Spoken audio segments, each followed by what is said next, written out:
My son-in-law and I are gonna golf in Death Valley. Okay, I have 1 o'clock here. We'll open the meeting. Tell you folks up front, no talking while we're up here, okay? And it's no standing room. You folks are all here and sitting, so it's fine. But anybody else comes in, if you've got a chair next to you, make sure they know about it, because we've already been told that once these chairs are filled, we're the maximum and nobody else can come in, okay? All right. Also, I just silenced my phone. I'll check it again just to make absolutely sure. Silent mode on. That should be right. Silence all phones, pagers, whatever you have. Okay, we'll open the meeting. Properly noticed? Yes. Okay, and it should be noted that all 5 members are present. I need a motion to adopt the agenda. Motion to adopt the agenda is presented. Is there a second to that? Second. Second by Vinnie. All those in favor signify by saying aye. Aye. Opposed? Read and act on minutes of February 20th, 2020 meeting. Do we have the minutes from that already? They were in the packet. Oh, okay. So I just have this. So I need a motion to adopt those minutes. I'll make that motion. Is there a second to that? Second. Any questions, comments, corrections, additions to those? If not, all those in favor of the motion on the floor signify by saying aye. Aye. Aye, opposed? Okay. Zoning matters, deliberation and decision-making only, postponed from February 20th, 2020 meeting. Mark Dreitzer Turk, as trustee of the Margaret Dreitzer Trust, can you folks all hear me? On behalf of Quarry Bluff Development LLC, conditional use permit to establish multiple occupancy development and campground land uses in 6 parcels to be combined into one 57.76 acre lot, 117 total units, 115 with an occupancy unit residential dwelling and an RV campsite, and 2 with only an RV campsite with amenities including a clubhouse, private storage buildings, recreation courts, and 3 stormwater runoff ponds. 49.53 acres zoned residential, recreational commercial or RC, 7.65 acres zoned single-family residential 20,000 or SR20, and 0.5 acres zoned small estate or SE, adjacent to and east of George K. Pinney County Park on Bayshore Drive, Sevastopol. Okay, as the hearing concluded and the record was closed on February 20th, 2020, no additional evidence or testimony will be accepted. Now, that being said, Grant, at other hearings, we do occasionally ask the applicant a question or somebody else a question. Should we totally do away with that this time, or what's your thought on it?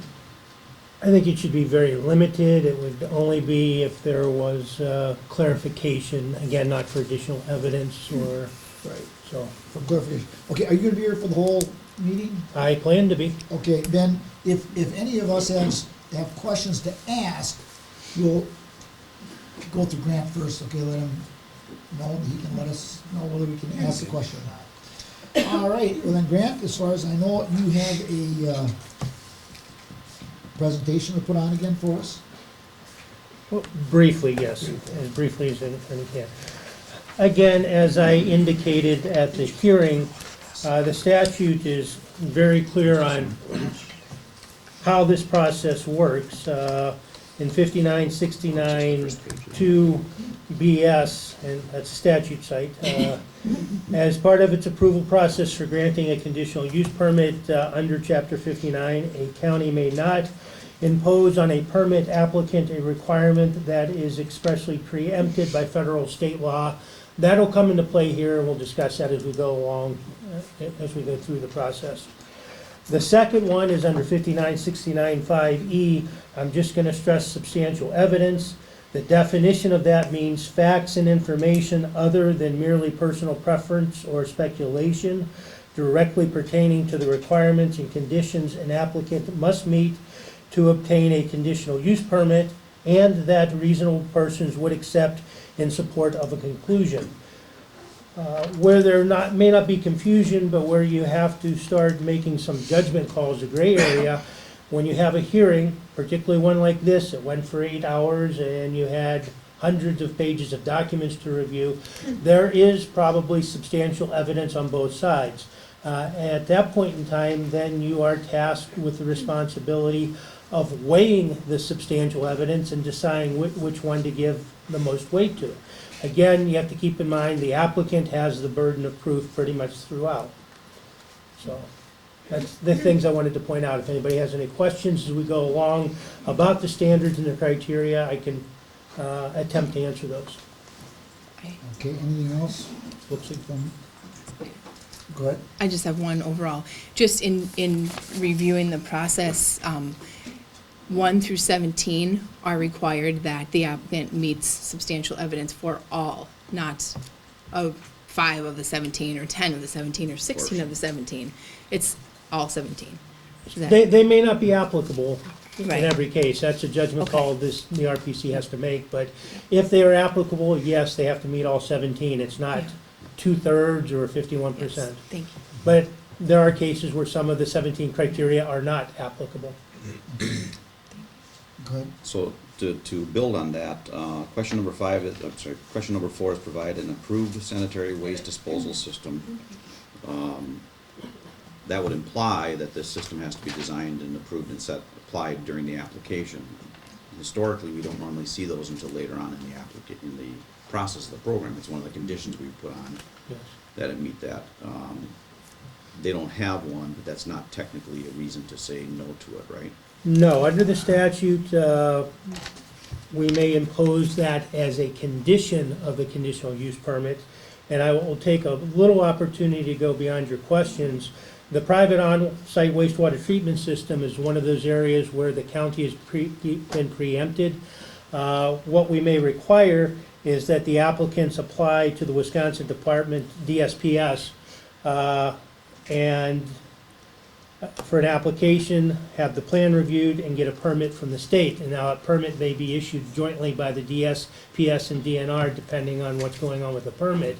But that is probably the extent to which we can require a sanitary condition because we want to require one, make sure it's in. We want to, as the process goes on, Land Use Services Department staff will be monitoring it to make sure that it is correctly sized for the type and nature of the development. I'll use a ridiculous example. You're not going to apply for a post permit for a 2-bedroom cabin if you're building a 200-room hotel. You'll have a permit, it's just not the right permit, but ultimately that sits within the bailiwick of the state, whether or not to grant a permit for a private on-site wastewater treatment system for this particular development. And then to build on that statement, during the testimony, one of the comments that was made was that if it was determined that holding tanks weren't large enough for something went wrong as far as the sizing and they needed to add another tank, they had the space to do that. Correct. That in itself as well is not a reason to say no to it, that if the state says they have to come back with a different design, they're satisfying that requirement simply because they'll follow whatever the state designs, correct? Correct. And to finish my thought on the preemption, you may impose a requirement that's not preempted, that's tied to one of the 17 criteria with the holding tank, the screening, or the traffic access, that kind of a thing. I'm not suggesting anything, I'm just giving you examples of there is room to impose a condition under the conditional use permit approval process. But in an area like the private on-site wastewater treatment system, that's primarily in the jurisdiction of the state. So, Thank you. Okay, anything else? Okay, and then Grant, you, as I understand it, you would like us to just make a motion to open the discussion. Make a motion to open the discussion and deliberation. I think, quite frankly, it's premature to make a motion to approve or deny at this point, and that's entirely appropriate in the context of this case and the way we have it agenda. It is deliberation and discussion, so. Okay, that being said, I would entertain a motion to open up the discussion and deliberation. I'll move to open up discussion and deliberation. Second. A second. Okay, all those in favor of the motion on the floor signify by saying aye. Aye. Aye, opposed, Okay, how do you folks wanna proceed? Just go right through one through, start at one and go through to 17 and I would like that. sounds fair to me. Fine, but- One is, go ahead. I was just gonna ask, that's typically the way that BOA handles this as well, right? And they have these series of questions that they have to answer. Right, I mean, I guess it depends what kind of case you're talking about, Right. but, I mean, Grant and Sue and I talked earlier this week, and, it's up to you, but to us, it made sense to walk through 1 through 17, do what Grant talked about as far as weighing substantial evidence and get a feel for which side you think you weigh more or give more credence to for that topic, and then maybe come back at the end after that to talk about conditions, because I think if you start trying to set the conditions as you go for each of the 17, that you might get completely bogged down. But it's up to you, I guess. All right, well then let's go to number one. Whether the proposed project will adversely affect property values in the area.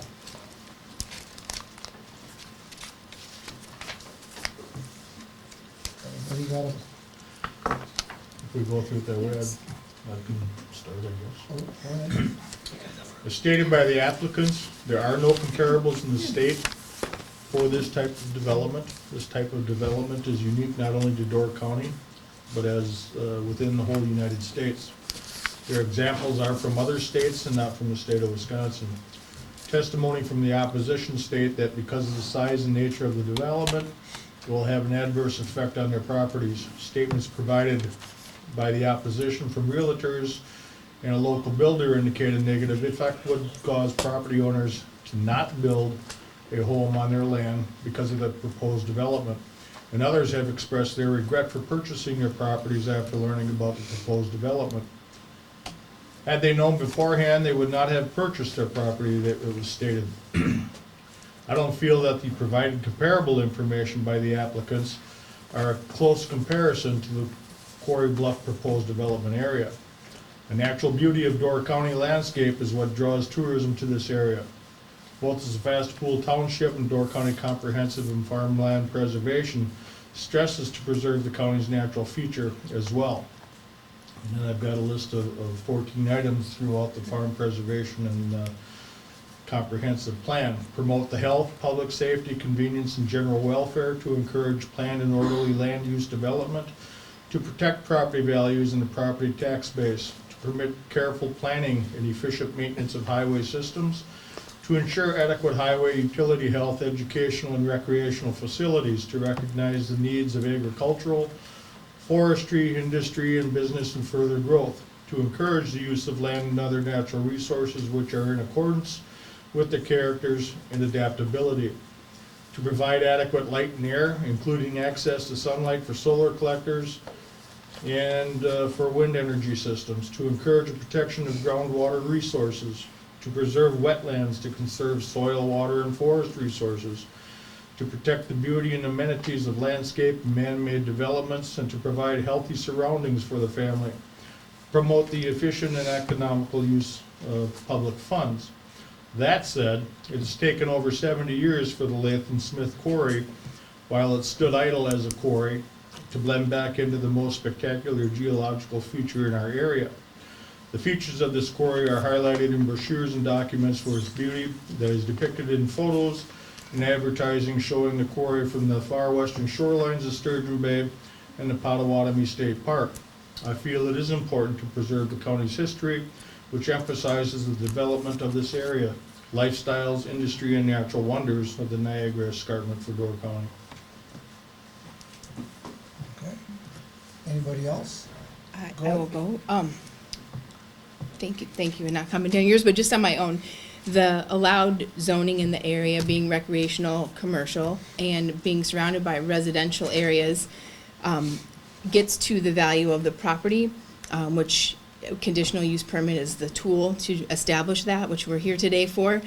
In the comparison study that the applicant presented, they looked at RV parks similar to this in other locations in the country. In those locations, they were not able to provide a distance from the RV park to the nearest residential property as far as a number of feet. And they also, in looking at the maps they provided, the land use around those properties was industrial, commercial, near larger highway systems.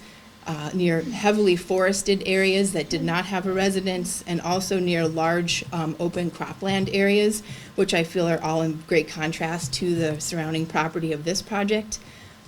Therefore, I felt that their burden of proof of it being a comparable was not met. And I did feel that in the opposing side, that they had responses from people living right in the area who had had specific experiences of already feeling a sense of loss of their property value was a more substantial piece of evidence. So, thank you. Liz or John, any comment? Yes. The applicant, the appraiser that gave his presentation, and he handed out a lengthy booklet of his study. I noticed on pages 49, 50, 51, and 52, all of his qualifications were very, very impressive. He's very, very qualified appraiser. However, the 5 projects that he showed us, none of them were built on a Niagara escarpment karst. This is a, and maybe there isn't stuff available in other states like that, I don't know. But the comparison that he had on his 5 examples really don't come anywhere close to this particular project. Because of the scope and the 115 or 117 homes that are going to be on here on small lots is really not the same as all the other homes in the area that are much larger lots and much larger homes. So I think in lieu of that, and some of the risk of building on an escarpment area, that the property values, at least in the beginning, could very well go down because of the risk involved in building in this area versus what the examples he showed us in the other 5 states. They were palm trees and a completely different area than this area that we're talking about on this project. All valid statements and things I agree with. Some of the other issues that I noticed and considered a concern as far as impacting the value is the comparables also have considerably smaller, for lack of a better term, accessory structures, as opposed to this project is proposing 1,200 plus square foot buildings, 2 to 3 stories in height. Basically a dwelling with a parking spot for an RV, where the other comparables were basically an RV parking location with accessory structures. The other locations were wooded areas substantially, where this is a wide open blank slate. Comment was made that, and then you can't plant some mature trees of any size on bare rock like that. It's just not going to survive decently. But comments were made that, is this better than the existing quarry look? That's in the eye of the beholder. I actually don't mind the way the quarry looks. I like open rock. Data was given, examples giving us this is a good way to gain access to the escarpment without actually tearing it apart visually. So for me, I think the opposition did a better job of confirming that this will affect the values of the property there. Anything else? I agree with the 4 of you. I don't worry about it being on the escarpment. You can't have that all over the country. If you show a development that's comparable, certainly Washington State's not gonna look like Florida, Arizona's not gonna look like New York, okay? It's gonna look different. But what I saw was, it really wasn't in a residential, the other ones weren't really in residential areas. They never convinced me that those are really true residential areas. Okay? Forget about the water, forget about the escarpment, but the other developments around the country weren't in residential areas, as far as I was concerned. Okay, anything else to add? I would just add also, which would be a difficult comparable to find, but the effect of where the property is located in an open space, and you consider the line of vision from the roadway and the properties above, it's much different than tucked into a deep forest on the edge of a mountain, which again is the case of different places look different, but this is a very visual spot, which I think increases the visibility. And while there are no comparable RV-type parks or motor coach-type parks in the state or even in this neighborhood, there are other campgrounds and large campgrounds throughout the state. And they are comparable visual effects compared to a development within a wooded environment. Yeah, and of course, we're talking about property values being affected.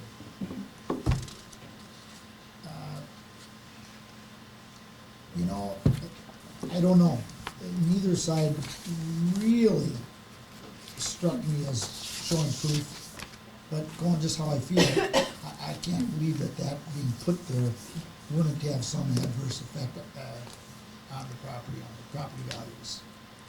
I would think it would. Go ahead.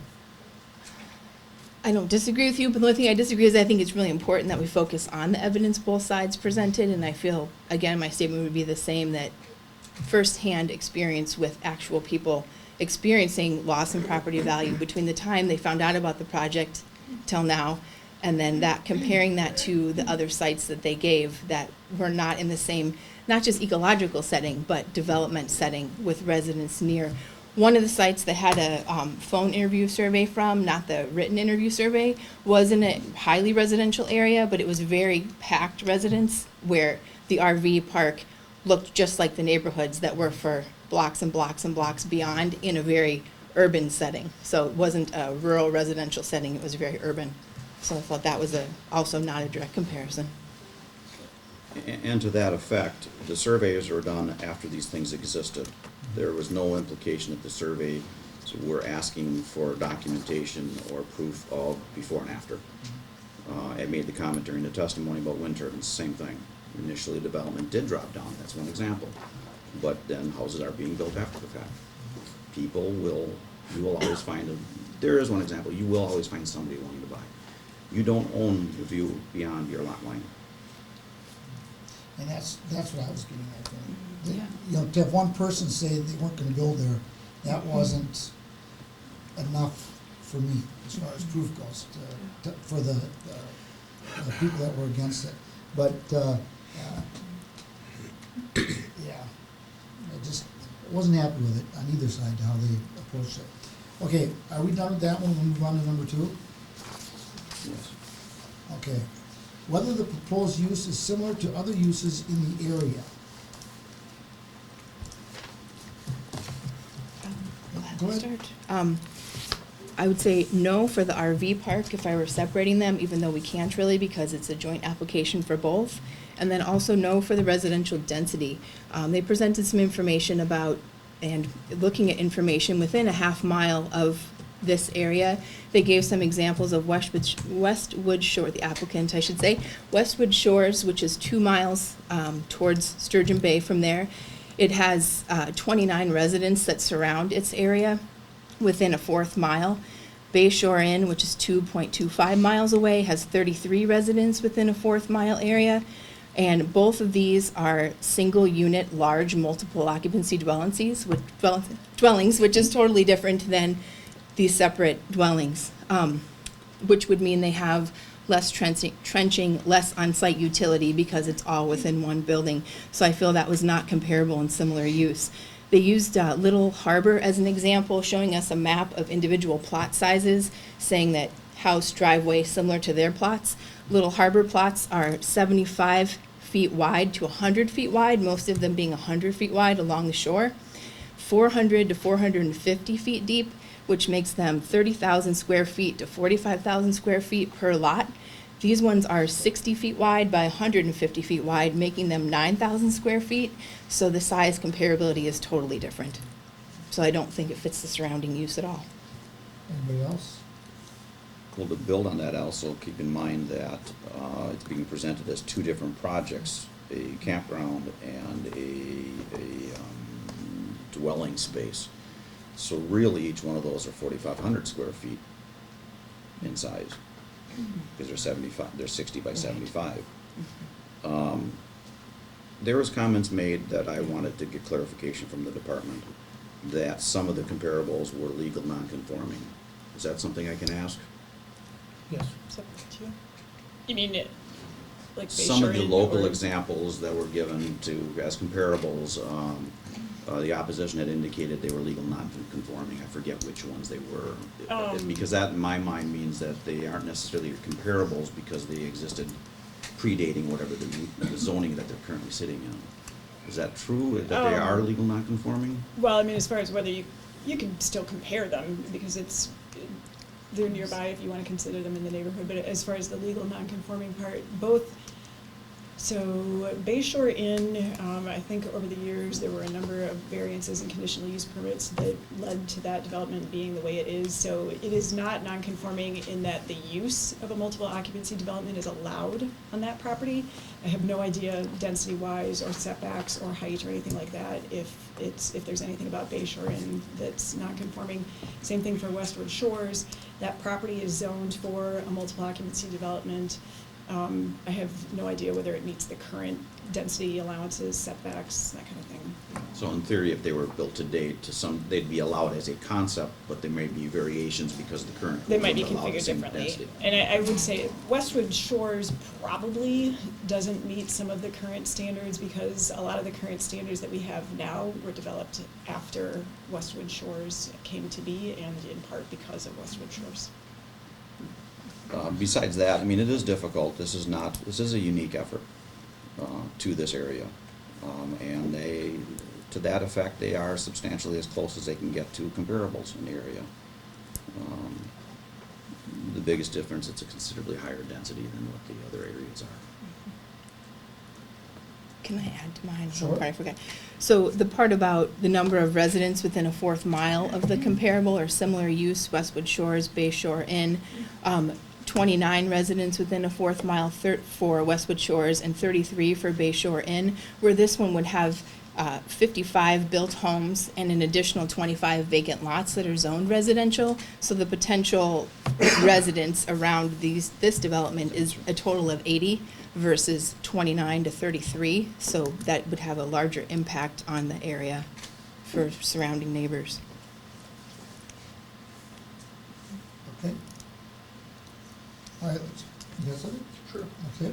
You know, while the intent of this development was to have homes built and depicted in the present, as predicted in the presented drawings, I think it's misleading assumptions to most viewers that all the sites would contain a home and a motor coach pad, except for 2 sites.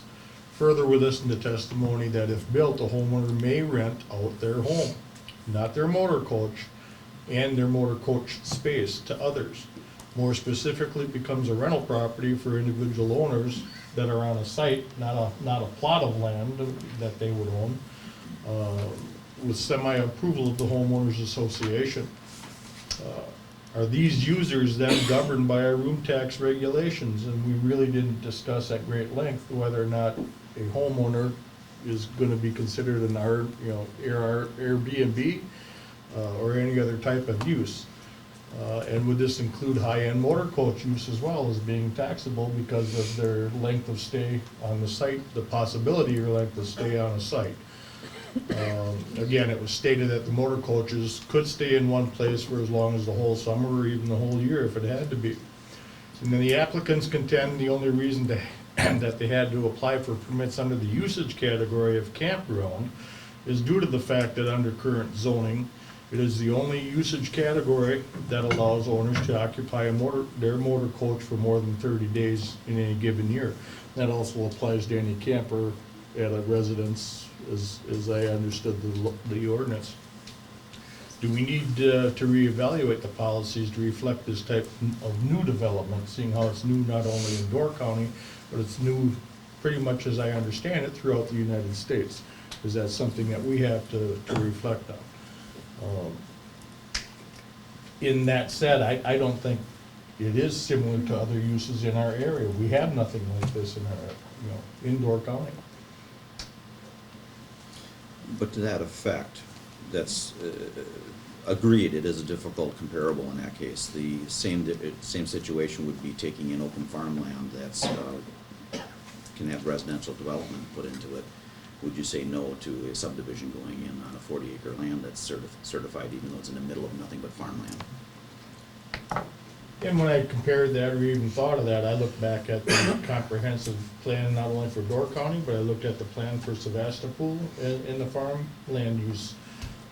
What fits in, what doesn't fit in, what the vision of the farmland policy and the comprehensive policy was. And if I understood that correct, they talked about tourism maybe overpowering Door County and ruining the flavor of why people actually come here.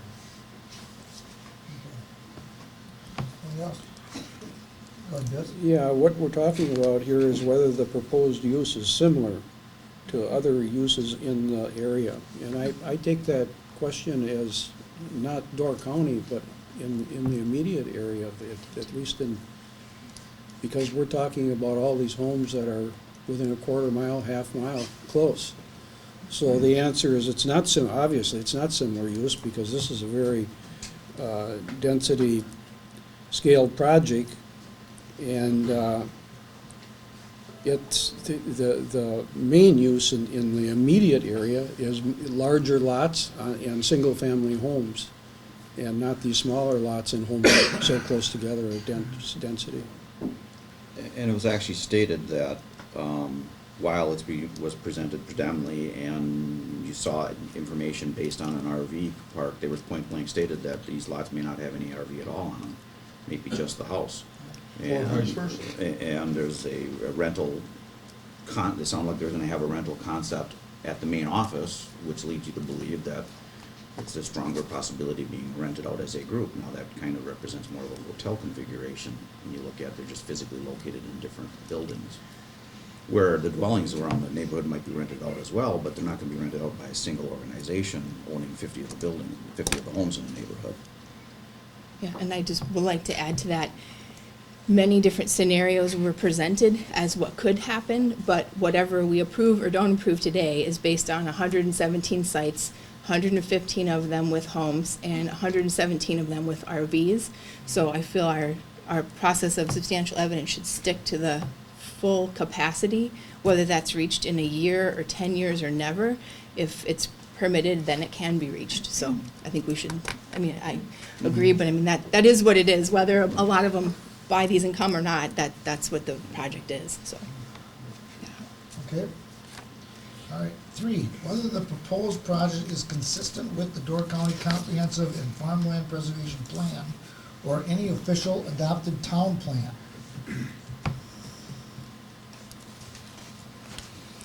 Go ahead, Des. Well, I'm a representative of Sevastopol, and I sat in on a lot of meetings with the Sevastopol Comprehensive Plan and looked at it, and the density and scale of the project does not match the vision of the Sevastopol Comprehensive Plan, mainly because what we just talked about in number 2, the area, the immediate area, is all single-family homes. And this is a project that's, got 115 or 117 homes and RVs, which is I don't think it's within the comprehensive plan of Sevastopol. Yeah. Go ahead. I completely agree. I feel that, to back up, the Door County Comprehensive Plan and the Farmland Preservation Plan are met by this, because this area is left out of those on the map. So, and it's zoned recreational commercial.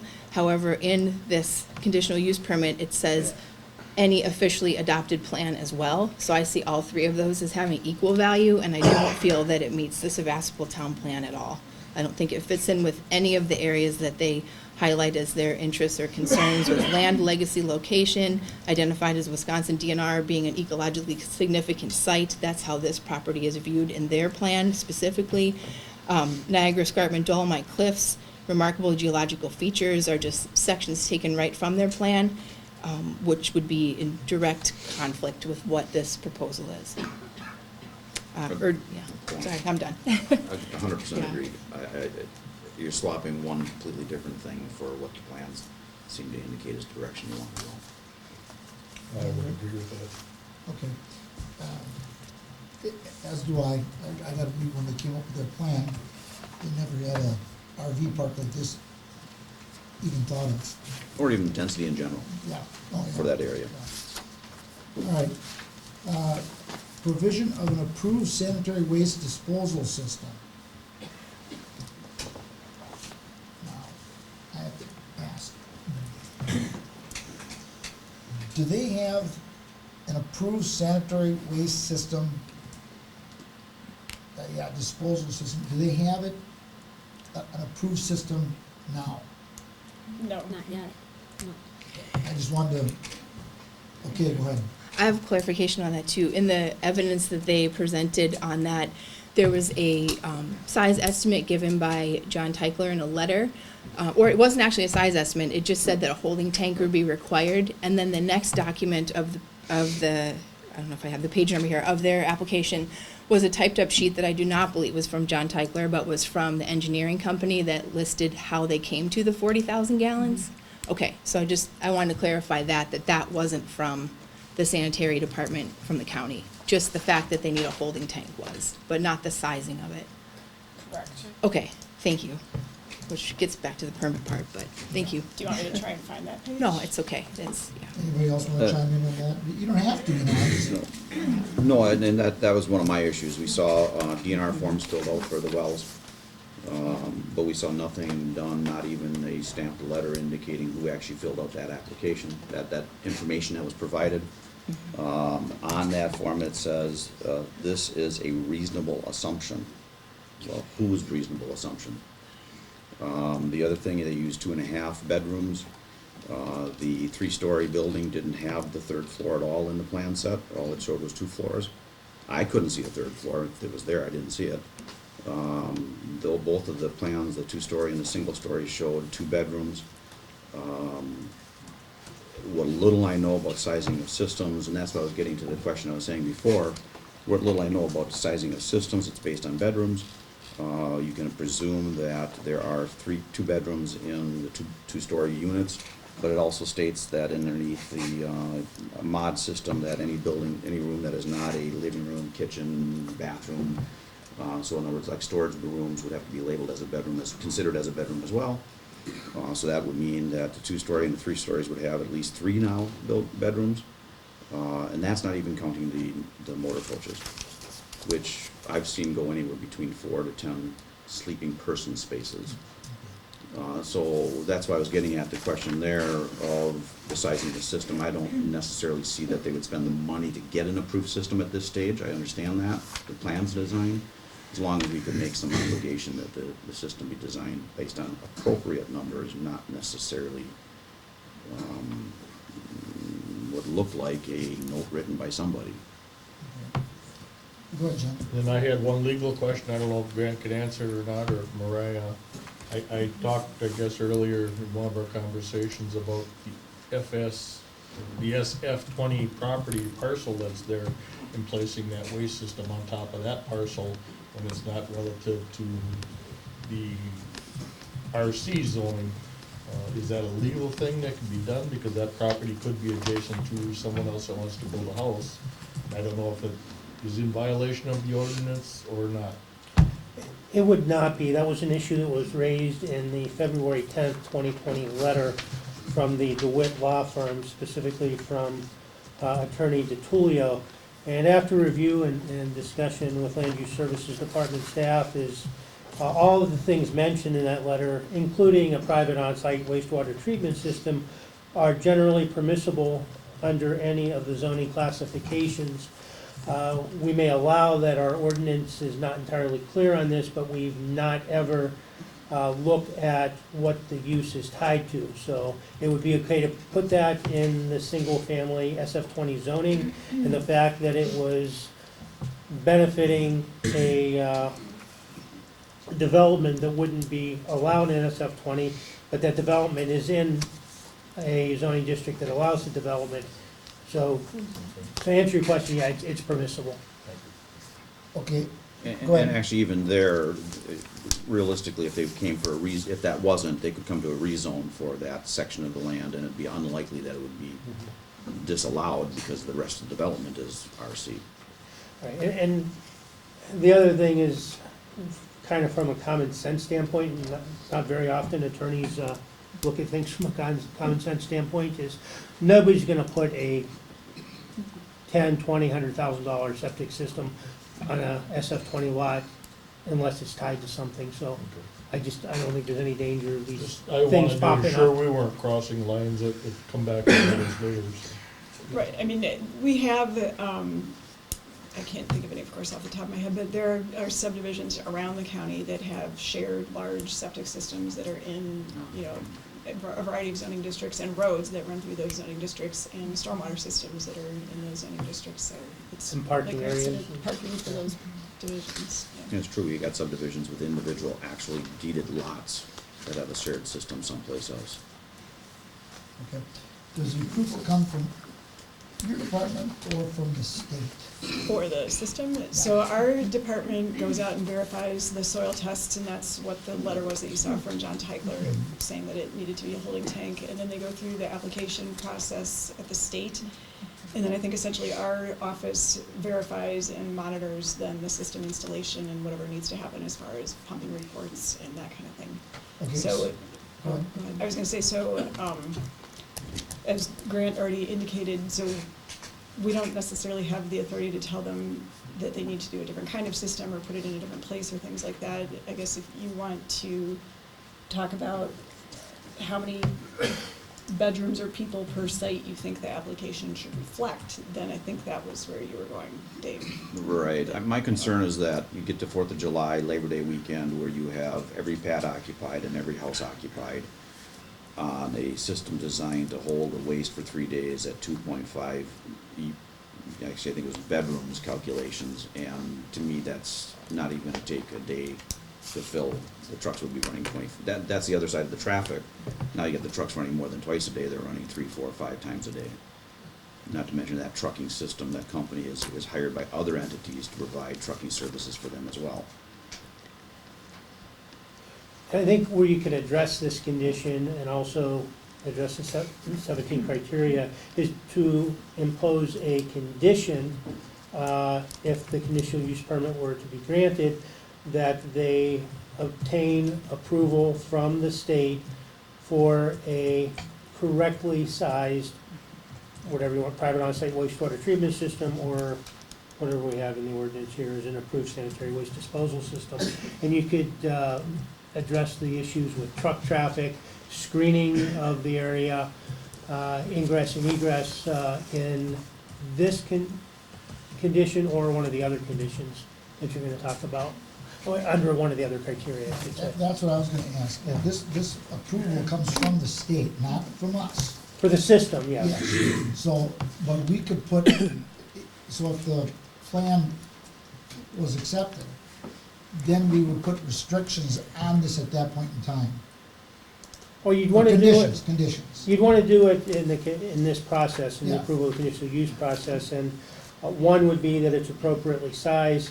The other one might deal, again, as I said before, with the truck traffic, maybe they can only pump Monday through Friday, and if they're gonna come twice a day, they have to come at, 6 o'clock or 7 o'clock in the morning, or 7 o'clock in, I'm just making things up at this Sure, point. sure. Right. But we do have the ability to impose conditions related to the private on-site wastewater treatment system and its impacts. They just have to be tied to one of those 17 criteria. Okay. But would you want the committee to pick appropriate sized? Otherwise, how's that?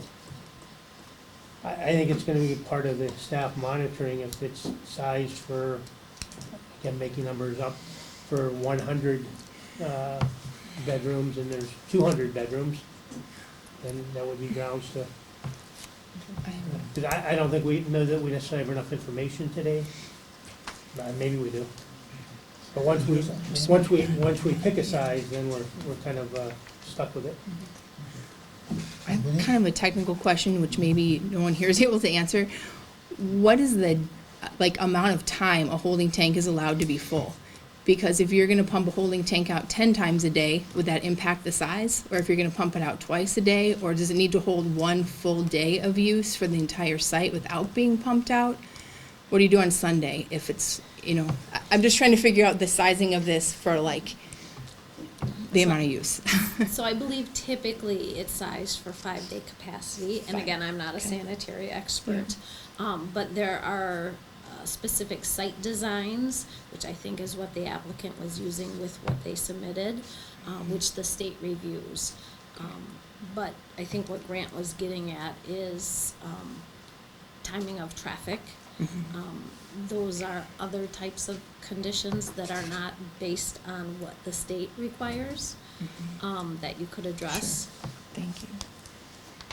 This, They did provide provision for a sanitary waste disposal system. And the number that I had written down was 40,000 gallon. And they said that when the project was complete, with everything built, it would probably require pumping twice daily. So, I'm not an expert on sanitary either, but I've always been told that if it's a two-bedroom, single-family house, two-bedroom, you needed a 750-gallon tank. If it's a three-bedroom, you need 1,000. So even if you take a two-bedroom, and then you got an RV there, which is gonna have people, so you could use two or you could use three.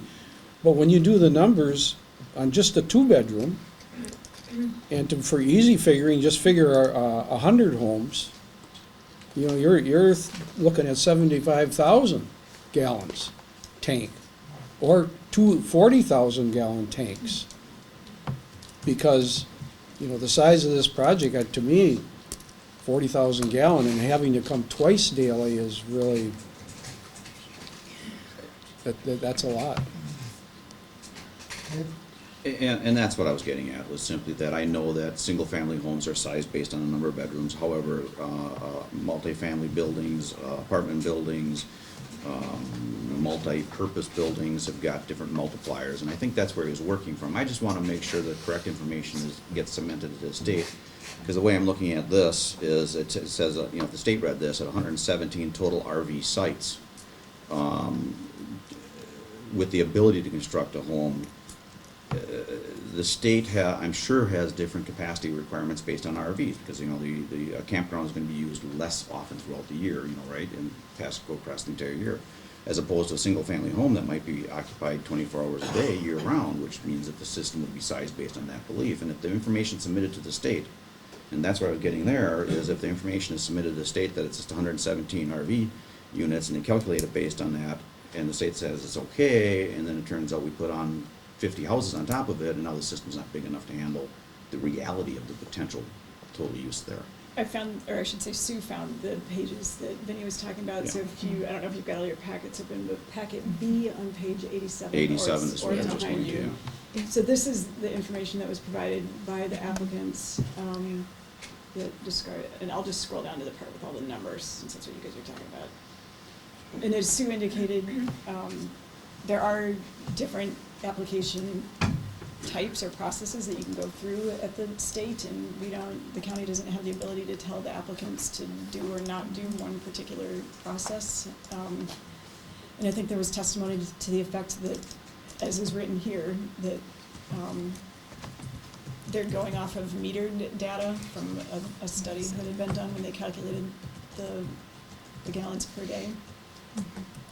To me, it seems like maybe the only gray area is how many bedrooms per site.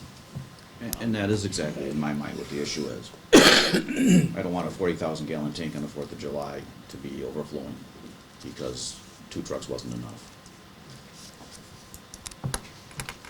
okay, anything else? I mean, I would just add, if we are looking at traffic time and truck potential, like at this, on that same page, holding tank design, on part 3D, it talks about 7,000 gallons going at a time, and the maximum use being the 12,000, and they were double sizing that. So, I mean, yeah, that could have a variety of 1 to 2 to 3 to 4 trucks, depending on the volume of use on that particular day or two, or it might be a 2-day turnover, not a No, 1 exactly, day. to skip a but day. Yes. It's just unclear. Okay, Yeah, I don't think anything was intentionally misrepresented, or in No. fact, if it was No. misrepresented, I don't believe that from the Right. applicant side of the No. picture. Just as long as the state understands or would have information that we're talking about the total use of this facility or this development as 115 two-bedroom homes and 117, I don't know if they claim them as bedrooms or not. And you're correct, you can see as many as 8 or 10 people in there. I don't know how that gets calculated into that effect. My feeling is the totality of it should be calculated. And that is really where I was going, it's just the accurate information being sent to the state, and I didn't know if we can require back check that data when it goes out. Okay. Okay. All right. 5, provision for a potable water supply. Anybody? Go ahead. Can I start out with a question on this? The most significant evidence that was presented in this was in the form of the application to the DNR for the 2 high-capacity wells. Since that was provided in detail as the written description, that's what I would base the evidence on, but it's not an approved permit, it's the application for a permit. And there was some, in my mind, not intentionally, but maybe there was some confusion about whether it was a private well or a community well. And the applicant indicated that that went back and forth with the DNR for them in the application process. But the material that we received, from what I could tell, was based on, I'm particularly interested in the water supply potential for a contamination survey. That was based on a 1,200-foot radius of each well, where the state code that I found says that it's a half mile for a community supply of water, a community high-density well. So that would greatly increase the area you should be surveying for potential contaminants. That can easily be done on our own county map just by looking at the land use and the map in the area. And particularly on the application, there were several areas that were not checked as potential contaminants that do exist there. So what role do we have in that when it's a state application, but it's in our packet as evidence? Virtually none. Okay. Yeah, in my opinion, all you can require is that the developer apply to the DNR for approval before construction of, withdrawal of water from, of the proposed well. And if it gives you some relief, the DNR will deal with well construction, well depth, well operation, pumping capacity, and rate of flow, as well as abandonment. The DNR may consider whether the well will denigrate safe drinking water and the groundwater resource or impact public safety, and may include conditions to ensure that the well does not, if those in fact are the case. What's interesting, and I found in doing research, and it ties into some of the testimony we heard from the opponents, is the state has actually limited the ability of itself in that the DNR expressly may not consider the cumulative impacts or impose monitoring requirements on these high-capacity wells. So When you say community, you mean they don't look at the area of They the are- survey? they aren't allowed to look at the cumulative impacts of the withdrawal from, Oh, that, I mean, on the Yeah. aquifer, yes. okay. But again, we can put that as a condition and follow up with it. And I think one of the issues here is inappropriately a sized well and functioning well for the development. Say that again. Appropriately sized wells and wells that are gonna function appropriately for the development, because you wanna make sure, our condition is on making sure that we provide potable water. And one requirement that I read anyway in the community well versus the private well was that it required a treatment system if it had potential to pull in surface water based on its distance from the surface water and the depth to the aquifer, which was a lot of the case that the opposing side of this brought up. So I guess that's something the DNR will do a study on all of that and determine. Whether it's a private well or community well, where it fits within the regulations, but that's an area where the state has preempted the county from regulating. Again, we can impose some conditions that otherwise fit into the 17 criteria, but Okay. Go ahead. I'm just saying that since it's the state that dictates how we do that, that's kind of Yep. out of our, whether we like Yep. it or not, it's the state. We Yep. can't say yes or no to it. And the question I had is that if it turns out a year from now, 2 years from now, they need to drill a third well, that doesn't affect this at all, correct? If it turns out their capacity for the wells don't meet the demand of the project, much like the septic tank issue that I brought up, that doesn't really affect it, that's because that's a state-regulated function, correct? and the condition would be ongoing, that they would need the appropriate approvals from the appropriate authority, in this case, the Right. Wisconsin DNR, to make sure they had the approvals before they started construction or drawing water from the third well, if that was the case. So then the only thing that's back in that part is, looking at this application, they specifically state underneath brief project description, do not leave blank. New wells to serve 117 unit motor coach park with attached bunkhouses. These are not bunkhouses, these are houses. And I want to make sure the state is aware of the true potential nature of this project, and as long as the form's filled out correctly, I'm fine with that, just like the septic system, I'm fine with it. I just don't want to see that they turns out they undersize it because everybody thinks it's an RV park, and that's all it's gonna take. Which I guess if I could just address this piece now, and maybe it'll come up in other parts of the discussion.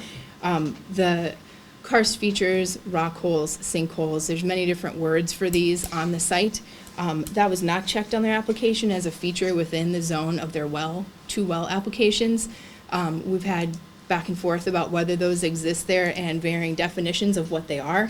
So I'm not, blaming the applicant for that or, going either way, but I guess it seems pretty obvious to me from the evidence presented from the opposing side and just from my basic knowledge of karst, you can see from an aerial photo there are karst features all over the quarry.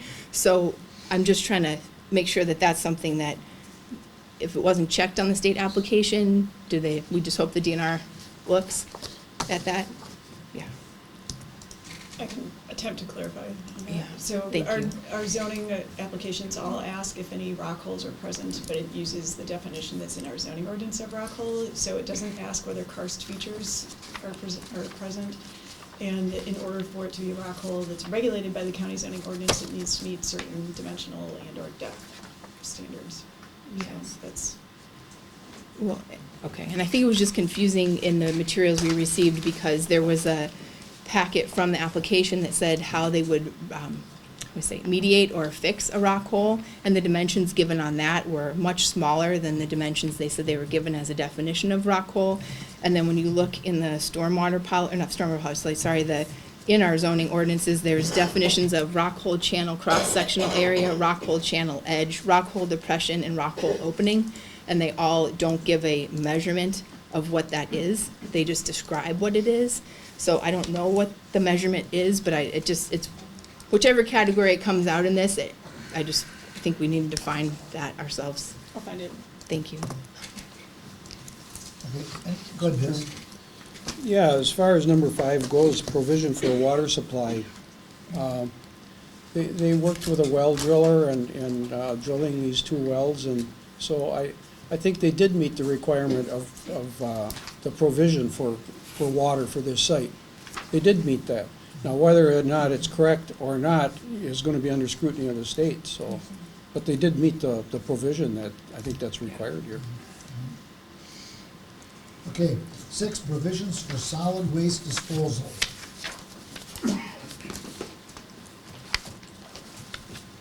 Again, is that on us or is that the state? Solid waste disposal would be Us. us. Us, okay. I think they met that requirement. There's many different ways of providing that type of pickup, whether or not it's home to home or if it's put into a large bin container, et cetera. I think they've chose to enclose it to prevent animals from getting into it, so I think they're going beyond those conditions. They could have just an open container out there if they wanted to. And I didn't see an issue with that particular design that they have. My only issue was, doesn't the department require different types of projects to have so much space of solid waste storage? Because the building, you don't, okay, because the building itself for 117 houses, 117 RVs just seems small at this time. But again, I think otherwise they met the obligation. If they find it's not big enough, they'll end up expanding the building. Any other comments on this? Yeah, there again, on number 6, provisions for solid waste. They did provide that. There's a building with dumpsters. There's a place for people to move their solid waste. I guess the only problem I had with it is there's no sidewalks. They said there won't be sidewalks, so people, if they're gonna walk, use a golf cart, use a vehicle, they're gonna do it on the roadway. to get to the provided space for the disposal. So, Not ideal, but there's nothing wrong with that. that's true. It's not the ideal way, but especially for people walking on the road carrying a couple bags of garbage down to a building, depending on where they're located in the park, they may have a long walk, and maybe they will use a vehicle, but they are providing dumpsters and a building to house them and a place where they can dump their disposal. And if I may interrupt, that may be somewhere, if you're satisfied with what the applicants proposed, it might be wise to incorporate the specifics into a condition that they have to do that and maintain it over time versus just saying they satisfied the condition up front. All right, 7, whether the proposed use creates noise, odor, or dust. Go ahead, Biz. I think their testimony said that there will be some noise, dust, and odor, and it could be possibly stretched over 10 years, depending on the development, how fast they sell lots, how fast things are going up. But I think there was some testimony saying that the dust from that stone can be very hazardous to the health of people, depending on the wind, how far it goes, or that. But I think the answer is, will there be noise and dust and odor? Yes. It might meet the criteria for decibel, that the noise is at a point where it's tolerable. But it could go on for a long time. It's going to be in the beginning when they dig the ponds, but it could go on for many years until the whole thing is complete. Anybody else want to comment? Well, on so that? long as there's rock crushing and blasting, I live about 1.5 miles from a quarry, and I can hear that operation on a daily basis. And yes, it does matter which direction the wind is going, and I don't necessarily know the decibels. It's something I can hear when I'm awake, if I go to sleep or whatever. They're not doing it, but that is a noticeable noise, in the area if the neighborhood has been quiet or whatnot. So you're gonna have to recognize that it is present. Go ahead, I would comment on the stages that were presented by the applicant, which I appreciate the statement that they would complete all the blasting, crushing, trenching, utility work, and final grade within 8 months.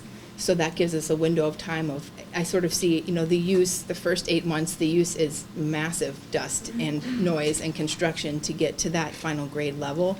A couple thoughts of parts of evidence I felt were missing was a clear concept of how that would phase into what is the in-between time. Is every RV pad put in immediately, or is there an in-between time as those are sold, construction is started again? I can visualize what that means for a house, which would be more intensive than just an RV pad.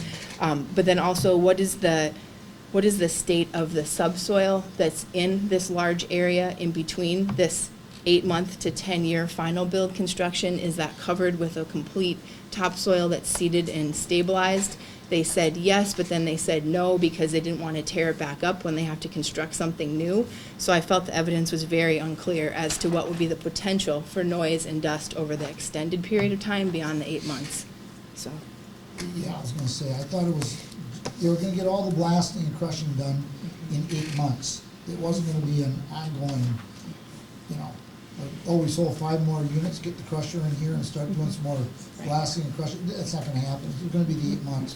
So, but that's significant. I don't know that I'd wanna deal with that if it was right next to me. I don't know that it may be within the legal boundaries, but I don't know that I'd wanna tolerate it. yeah, I would just. By the way, limestone is not hazardous. Now, the quartz they brought in, yeah, because then you get silicosis. When you crush limestone, it turns to dust. Your body purges that right away. That doesn't tear your lungs up. The type of limestone we have here is minimal. That's right. That's what you're getting at. Yes, yes. To your comment about the conditions, I thought I remember hearing them stating that their intent was basically within that 8, 9, 10-month window of time, was to have the entire site, for lack of a better term, prepped for the construction of the houses and/or pads. So the pads themselves would not be in place, but I was led to believe that they would be having what I would consider the subsoil level completely done.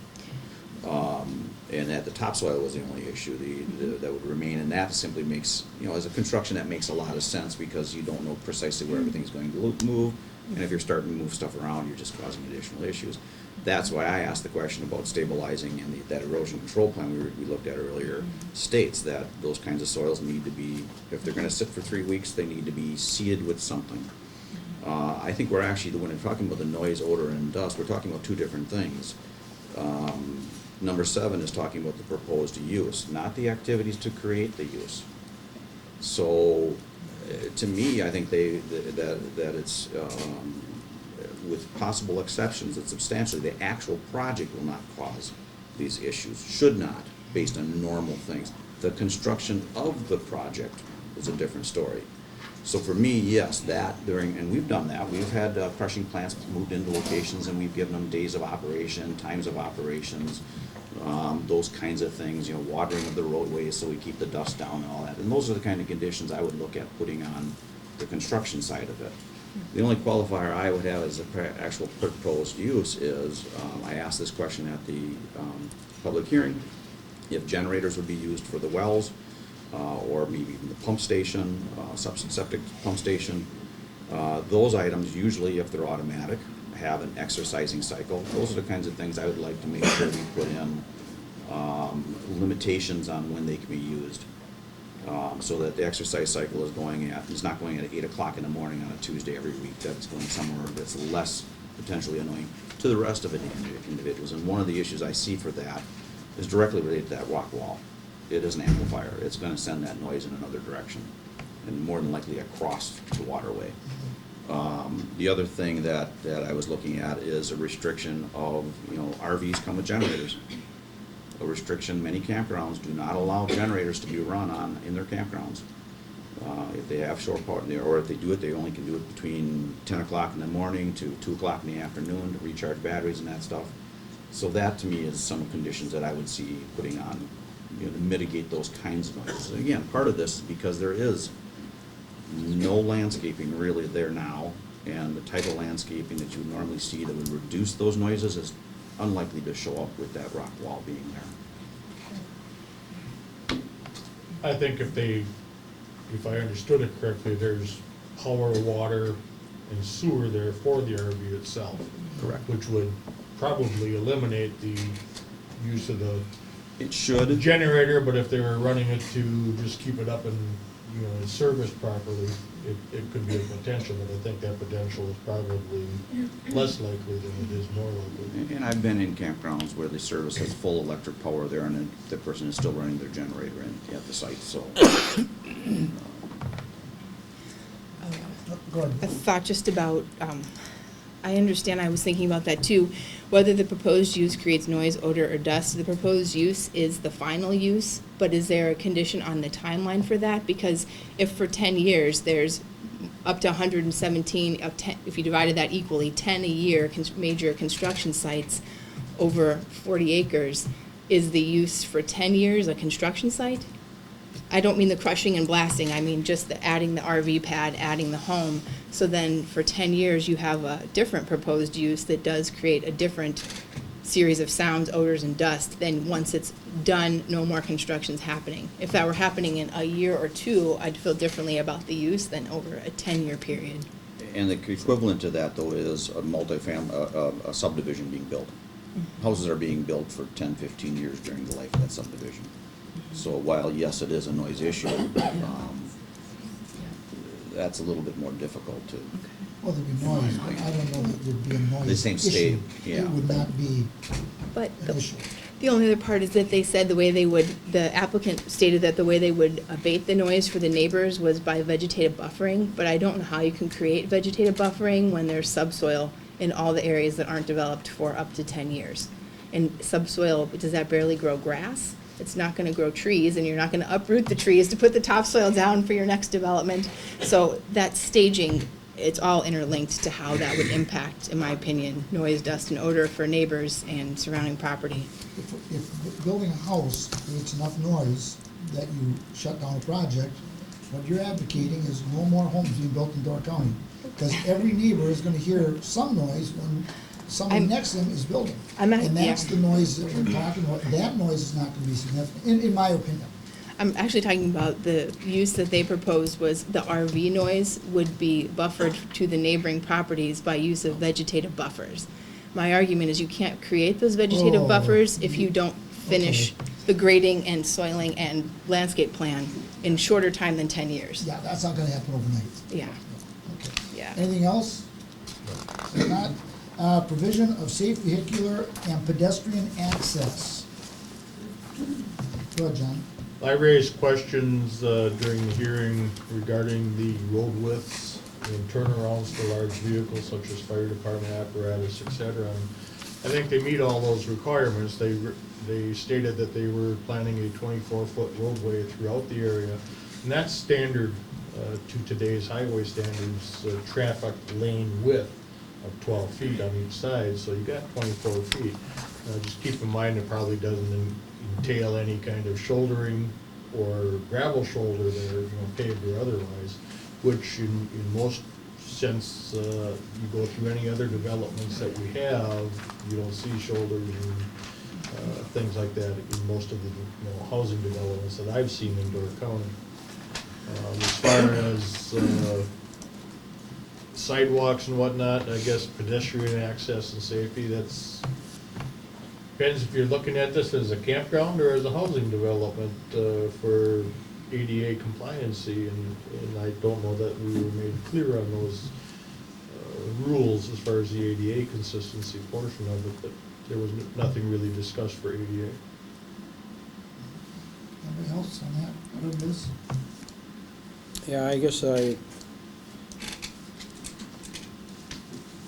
have a little bit of a problem with it. They're gonna allow golf carts, they're gonna allow scooters and that type of thing, and, kids will be kids.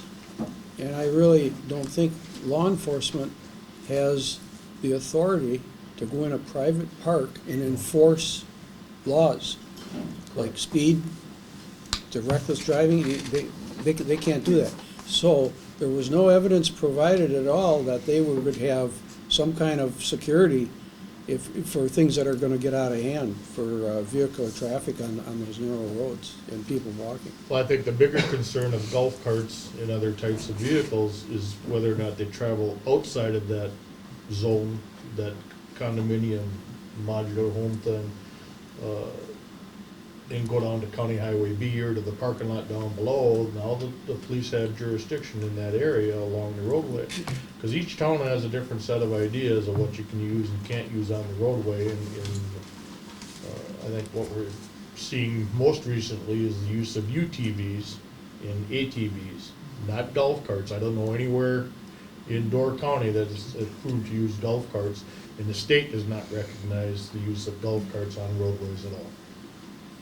But I think that's where the big problem comes, as far as issues up top on the development, that's something they would be required to manage themselves. But I guess what I was getting at is, if they leave the project and get onto County B and wanna go across the street to Penny Park to fish or something, then the police can be involved. But as Correct. far as anything that's going on within the project, they can't. They'd have to have someone assigned to that to go talk to the parents, go talk, do something about any issues that are going on the roadways as far as vehicle traffic and pedestrian And traffic. Penny Park is considered open public access. Yeah. It's a public access Yeah. park, so those types of vehicles are not permitted.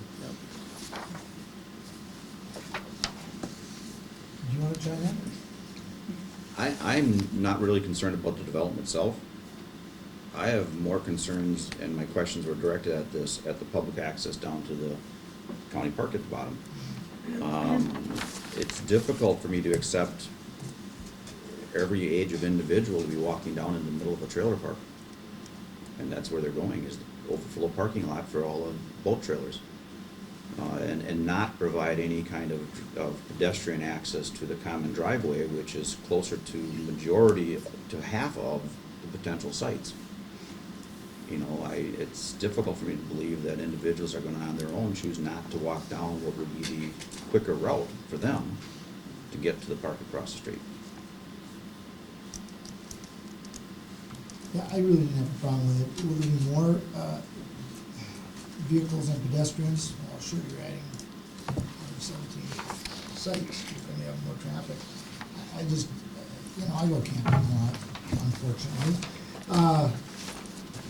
There's never a problem with that, people walking or taking the vehicles, it's all, I just never had a problem with it.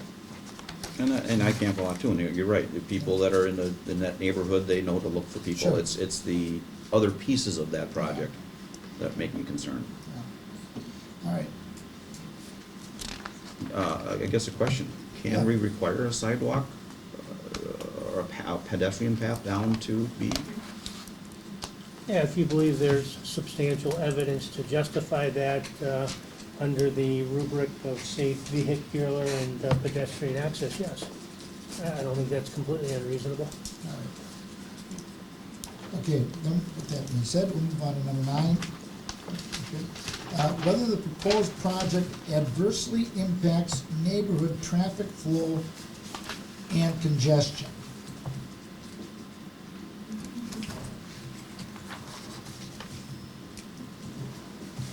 So now we're getting to the point where I could see an argument being made.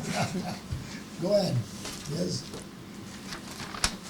Well, they provided evidence that, I guess they would suggest to the RV people, the trucks, that there's more than one way to get to the park than County B. You can go up Highway 42. The problem with that is, you can't make them do it. And the other problem is, when you got dump trucks, lumber trucks, trucks carrying concrete, waste disposal trucks, we're talking about a lot of tonnage for trucks. And I guess the first thing is time is money. These companies aren't gonna go the long way around, you know, they're gonna take the short route to get there and do it, pour their cement or do what they're doing. And then if you go up Highway 42, there's a number of different ways to get down to the park. Well, you could go down Dunn Road, which is a very, very steep hill. You can work your way through the orchards and work your way down and get down that way. But the evidence that they're using, that they would suggest to use 42, it's a nice suggestion for the traffic flow on County B, but I don't see where that's most, especially the businesses. They're gonna wanna take the shortest route because, like I say, time is money, and they can't be riding all over the countryside to get there. There's a lot of different ways to get there, but it's just, and then you've got the sewage haulers too, a couple times a day. You know, these vehicles, I think, are gonna prefer to just run County B, which is gonna change the traffic on County B by a lot, I think.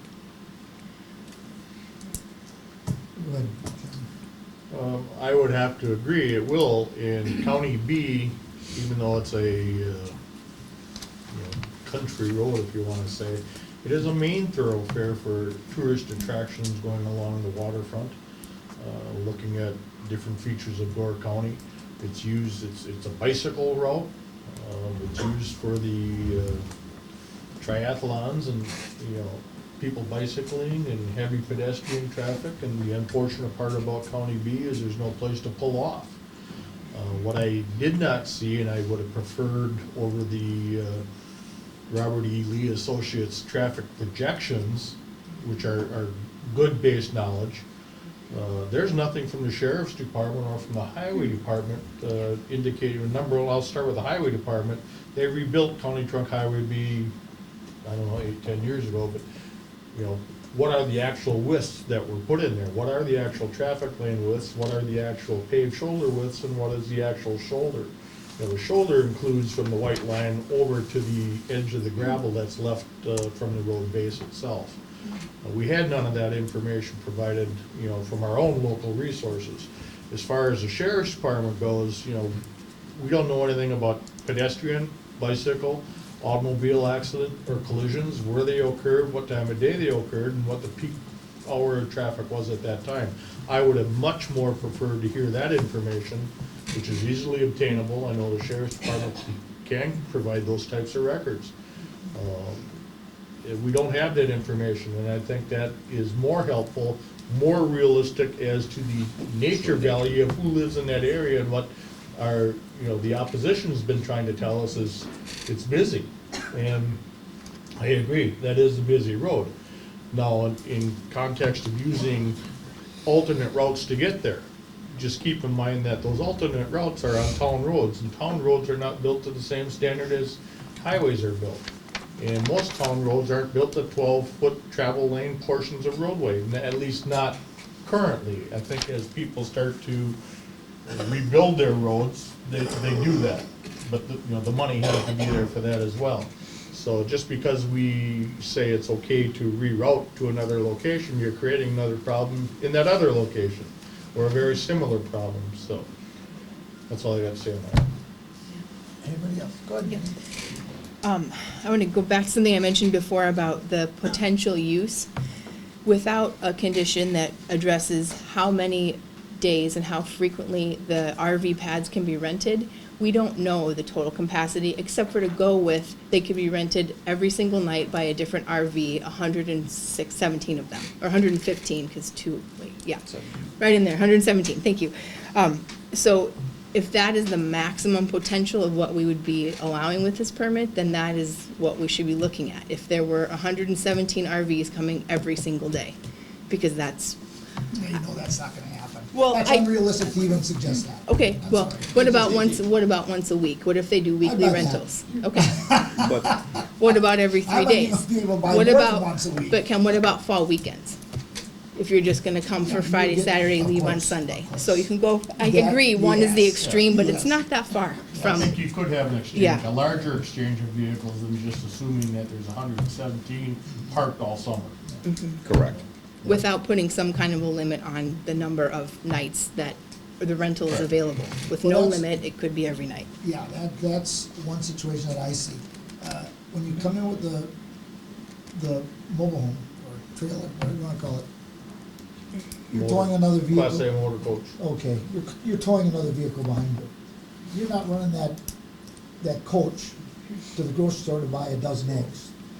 Okay, so they're not gonna be on there on a daily basis. No. But you're right, if you can rent them and you've got traffic going back and forth, you're gonna see a good number of them come and going. Not all 117, of course, but you will see a number of them coming and going.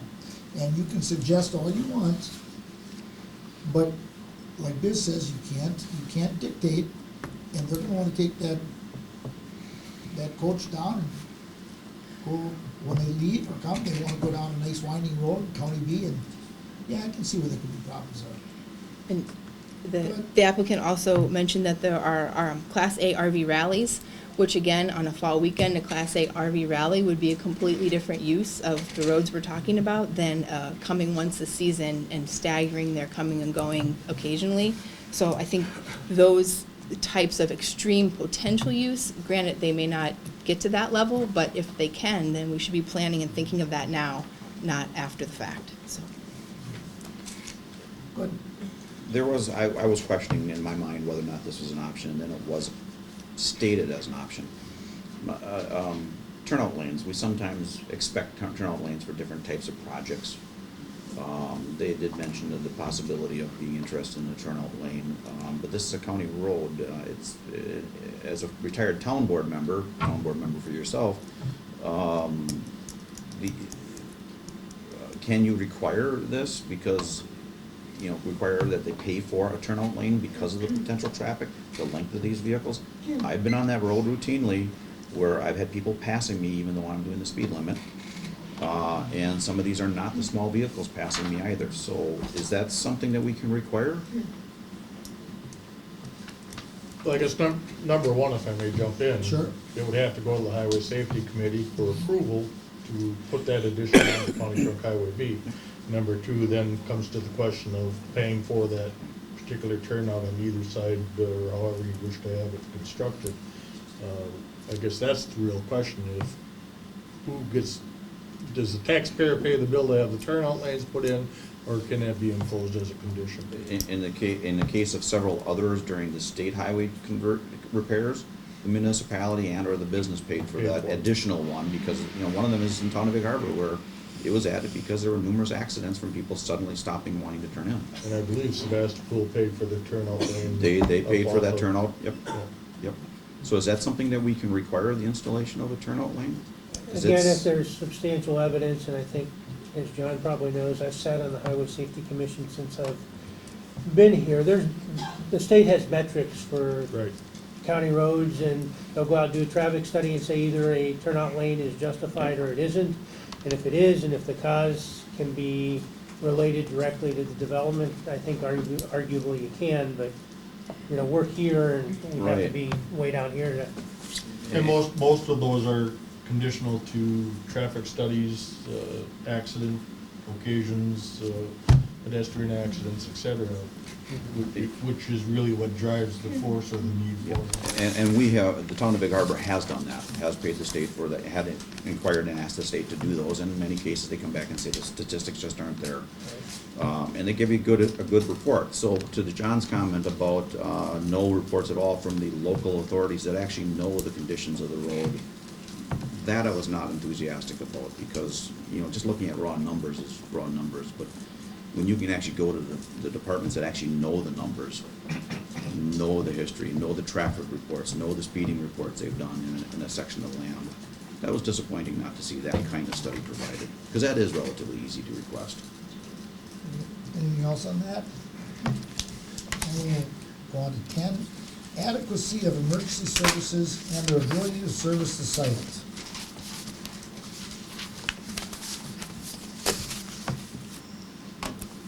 I believe we've addressed that, the travel route to and fro.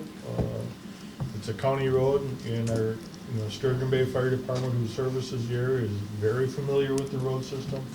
They've been servicing Sebastopol for, gosh, I don't know how many years. Sebastopol doesn't have its own fire department. They rely strictly on Sturgeon Bay and their expertise. The road access to and from that location is sufficient to operate the emergency vehicles with due caution. And to me, what's being built on the interior of the development certainly satisfies the needs of the fire department. I think documentation-wise, they provided the sheriff's, or the fire chief provided information. I found it unusual because we just had another conditional use where the fire chief asked for a second access. Anything else? Yes? Yeah, the only thing that, for fire and rescue and police is that, and we're dealing with this, another issue on signs for having an address. If Street sign, or fire number sign. fire number sign for each one, because if someone dials 911 and says, my husband's having a heart attack, and they hang up, and it's in that RV park, they have to find, which of the 117 sites. So I don't recall any provision of each site is gonna have to have Well, an if that's a address. concern, it's easy to have them put a number up there.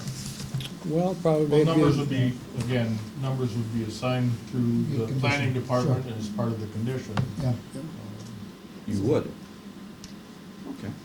Based on the ordinance, the Right. fire numbering Yes, ordinance. I didn't In this think of case, this. since the dwelling units are individual standalone dwelling units, I think they each get their own Number. address, rather than Sure. having it be 1, 2, 3, 4 Bayshore Drive, and then, A through whatever letter you get up to with Yeah, 117. I just presumed it would have been a B, C, D, 1, 2, 3, whatever system that you guys wouldn't be in there. All right, 11, provision for proper surface water drainage. Anybody? Go ahead, Vince. Yeah, I'll talk about this. I like chairing the meeting and having you guys all go first. They're providing information that there's gonna be 3 ponds, and the ponds are gonna have a liner. They even passed around a sample of the material.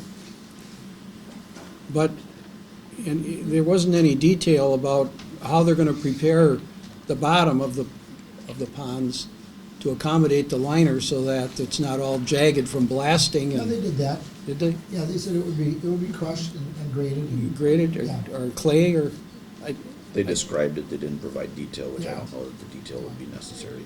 But they're just not gonna blast out breaker run like this and put that liner on top of Yeah. it. No. They said, because I asked them about that, they said it would be graded. So this liner, obviously is gonna have a lot of seams.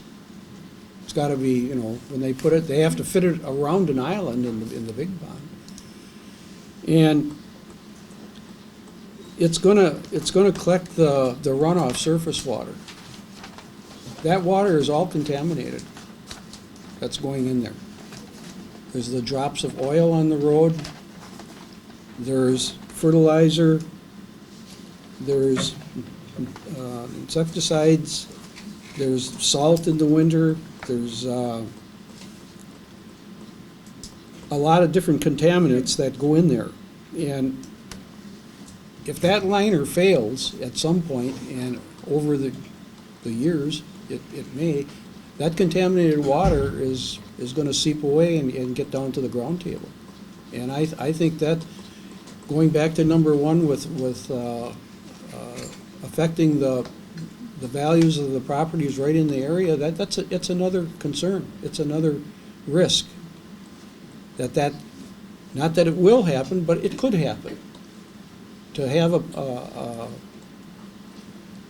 pond sealed so that there's no water ever seeps away is, I don't know, I think that's a really big challenge. So,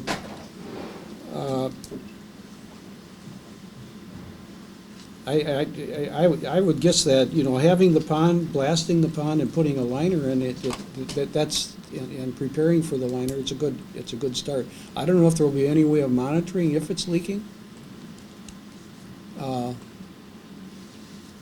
Because of evaporation and stuff, in drought, the pond can go down, and it doesn't mean it's leaking, it could just mean that water's evaporating. But how to monitor that, I don't know. I use the example that when you have a contaminated water, and we had a business in Door County years ago, and to find the source, they flushed dye down the toilet, and I think we all know, if we were on the board at that time, it was amazing in a couple days' time where that dye showed up miles away in people's wells. And being that this is a Niagara escarpment, and they're gonna do this blasting, it's been in recovery for 76 years, and a lot of the cracks can open up, and if there's a leakage, it's very likely gonna make it down to the ground. But remember, the blasting will be done by the time they put the liner in. But the There'll be no more blasting after that. the cracks will be there. Well, It's a karst area, and it's very, you could see all the stone underneath this whole park is fractured stone. I mean, yeah. it's not solid. But they would go by the standards and seal it, grade it, and put the liner in. I'm okay with that, okay? And I have a quarry, for crying out loud. I don't need a doctorate. I learned from somebody who knew more than any doctor does about how that works. And I can tell you, there are ways to make it safe. My concern is, yeah, you can collect all that water, but then what do you do? And I won't say that. Let's see how to, we should have asked at the hearing how they're gonna treat that water. That water that's collected is gonna need to be treated. You can't have that much water standing there with no place to go and expect it to be pristine for long. It won't be. Go ahead. They You did wanna add address that. something No, about- they addressed that. It's treated through the settlement of all the sediments, and then that sediment is on the bottom, and then the DNR manages what is in the outfall pipe that's on their plan, and they test the outfall pipe to make sure that they're meeting their missed that, okay. suspended solids and stuff. So that's definitely in their plan. I didn't hear any reference Specifically, there's like, so fairly new, like NR 151, which is specific to karst topography, so a condition that I would just have, which I think is preemptive already, that would be, there's a, we hear a lot about the agricultural standard, but there's a construction and a post-construction standard as well, so just that those are applied for and followed as needed, but I think that would be a part of it, I just didn't see it referenced in any of the application material specifically. So that would be something I'd be interested in. And also on their map right here, their erosion control plan, which leads to surface water and groundwater quality, it references 4 to 6 inches of topsoil being included on all their land. And in the testimony or the hearing, they let us know it would be 2 inches of topsoil. So I just saw that discrepancy between what's written there and what they said. So if that's their design plan, but whatever's required by their permitting is what we'd want to make sure we have, so. Anybody else? Yes, my question to the rain runoff, or the drainage itself, is we talked about the crushing fines being used as a sub-base and then having topsoil put on top. My question goes to how long does that take before the whole complex is covered in relation to these heavy rainfalls we've been having? What is there to prevent pushing that soils away, creating further problems? I believe the intent is to use these subsoils in the soil itself as part of the refinement of the rain that goes across, or contaminants. It's kind of the filtration system itself before it reaches the pond, as I understand it. But I don't have any assurances there that the whole thing is going to be done in the first year as far as the grounds. The placement of the subsoils and the topsoil itself, I think, which is a huge factor in the filtration of contaminants. Yes. Go, John. One of the things that did also surprise me is the comment of 2 inches. That is not normal. 3 to 4 is much more common in the sites I deal with. Reminder, maybe you guys aren't aware of this, because of the size of this project, it will require a DNR erosion control permit as well. And if the DNR does their job, they'll be out visiting it and that stuff, and they'll be requiring documentation as to runoff, rain conditions each day, and fixing of items that show up. It's pretty extensive. My issue is, in that respect, is I would like to see the project. I understand not placing topsoil on the individual lots to some degree, but ultimately I want to see it stabilized as if all it's doing is growing oats or wheat or something, to keep it stabilized until the actual individual sites are sold and built on. I don't want to see it left as a open sore, basically, that looks, will look worse than what we have today. Anything else on that? I mean, I was gonna say that, if we require them to follow the plans as presented, that will satisfy the vast majority of my concerns there, if we make that as a condition. We can cover those if it passed. If it You can passed, set that as a condition. and as Vinnie pointed out, this falls within the bailiwick of the state DNR. They have the construction, the post-construction, erosion control, and would need to stay on top of that, but Sure. Yeah, and obviously the building inspector is in the day-to-day projects. If he continues to do the way he was operated in the past, he will also be making sure that he can are aware of any issues that go on during his visits. I just have a general question. It relates to this and to the well. I don't know the standard on this, again, under the DNR, but the application for the well had 2 locations with latitude and longitude. Well number 1, if you pull that up on a map, was in the location on the application. Well number 2 was in a different location than what was listed on their map. So that would change the distance to these surface water ponds, but that's something that's all gonna be part of the permitting as well. Okay. Thank you. It wasn't far off, but it was hundreds of feet, so, It's amazing how many pieces we pick out on our own. yeah. That's enough. Okay, that's far enough when you consider the size of the project. It's Oh, yeah. significant. Okay, whether proposed buildings contribute to visual harmony with existing buildings in the neighborhood, particularly as related to scale and design. And that's an instant no. It just isn't the same as what's in the neighborhood, but that's not necessarily a reason to say no to the project. Yeah, yeah. Anybody want to comment on that?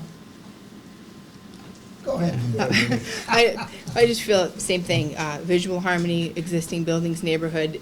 To me, and so it's particularly related to scale and design. I think design is objective. There's hundreds of different designs within that area, different size houses, different colors. I don't think, to me, that isn't something that even has a comparable. But I do feel the density and the scale are the main comparables, and I think we've already discussed that they are way different than what is in the surrounding area for both the RVs and the Yes. buildings. I agree with them, there's no sense of saying the same thing. It's a high density, and yeah, the visual harmony is definitely is probably violated there with this size of a project. Okay. Good? I'm in the same category. You're taking a vacant plateau and applying homes and motor homes, and you don't really have any rip base, no grass. It takes, from my own experience, at least 10 years to get firs to grow to a decent height to create any kind of a buffer. To me, it's not consistent with the harmony that's already there. That was in opposition that they talked about. I don't know how you can equate that size of a development to say it's visually harmonious. I got an issue with that. Well, I will respectfully disagree with you. I look at the renderings, the architect's renderings. I have no problem with the way that looks. It's very tasteful. But that's everybody Sure. has their opinion. It is, Yeah. and it's still conditional to Sure.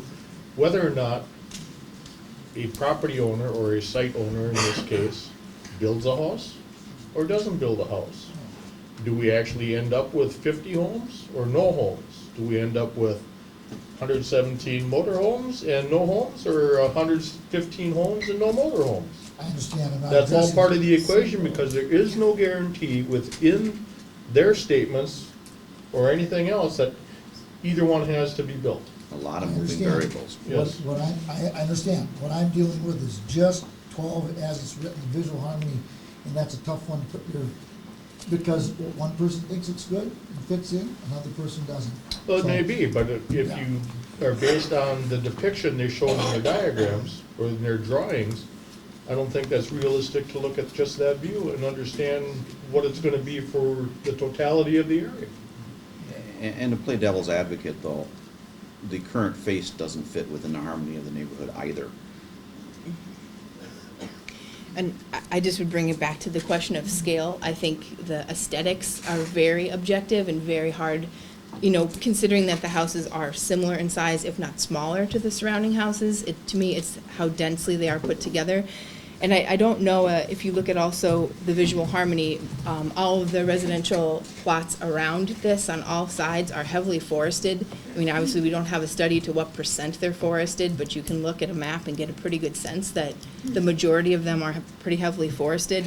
So a percentage of trees within that area could be something, within a time frame, could possibly be something that would, go to more visual harmony, but what percentage of trees that is in what time frame, I'm not sure, and I think for this project, what's realistic, as you're saying, firs even taking 10, 20, 30 years to become even near a forested height, plus with all the growing conditions that are very difficult in that site, could be much longer.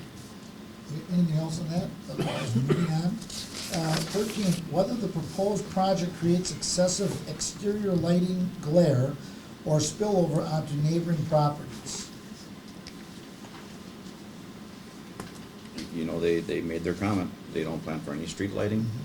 The covenants are planning for downlighting for all the residential lighting and that stuff. So realistically, I don't see that this project, as long as they follow what they presented, and one of the conditions we typically put on there would be, to follow certain aspects, and that's what I would recommend that we put on there, including no street lighting, since that was presented as a case of not being done. It's not a matter of imposing a new rule. They already said they weren't gonna do it, just asking to reinforce that. I don't, put any monolight on a solid cement floor, it's gonna show up, and this is gonna have grass and other surfaces to help absorb that lighting. I agree with David. I agree.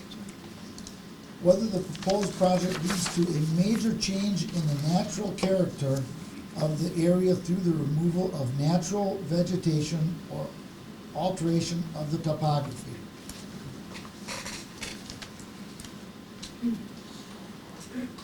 Well, there will be virtually no removal of vegetation because there is none, so.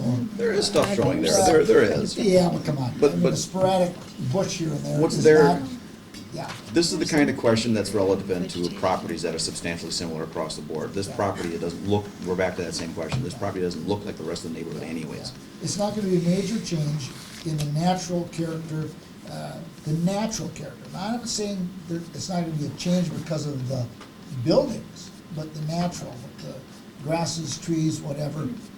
It's barren. Our argument could be Well, made that they're that's- bringing it closer to the rest of their land around it. Yes, they're gonna bring it closer to. I would just say it's barren except for one section. The section on their map that shows the potential storage units is a fully forested, possibly groundwater wetland area. In the corner, it's the southeast corner, if you want to show the map. Well, You it's can not a see it wetland area, right there. that's What's that? It's not a wetland. Well, area, that's for I sure. would argue you can't decide a wetland area because it's a totally new substrate and springs and seeps commonly come out of the bottom of cliffs and over 75 years could create a wetland area. It's this spot right here that has not been delineated. According to the DNR, it's not on their map, but if that, before that was quarried, it would not have been wetland soil, but we don't know until it's delineated if it is a wetland or not. So, and the opposition presented that it was. So the argument could be made that since there is no delineation, we could put a condition that delineation be done? That would be fantastic. Now, remember, just because the opposition presents something doesn't mean they're automatically correct. Correct. That goes both ways. Yeah, yes. And you can see it, but But that's okay. we have required, in other development, we've had, when it's questioned, the delineation to be done. Yeah, yeah, and we could do that if it's It's- okay. Yeah, I mean, that's not unreasonable, because our job is, we get back to the preservation and that. And I believe a wetland delineation is required to be done before any building permit is given anyway, because you have to fit in the setbacks of that, so. And that's that would be the, done. but that's the reforested area on this picture here. It's that whole southeast section that the opposition gave evidence on, and you can see the evidence there. What you're referring to as the bushes and sporadic trees are all those dots in the white area. But since that, the development goes all the way within 45 feet of the cliff face, so it's that entire forest in the southeast corner, so. Okay. Anything else on that? Okay, 15, whether and in what amount and form financial assurance is necessary to meet the objectives of this ordinance.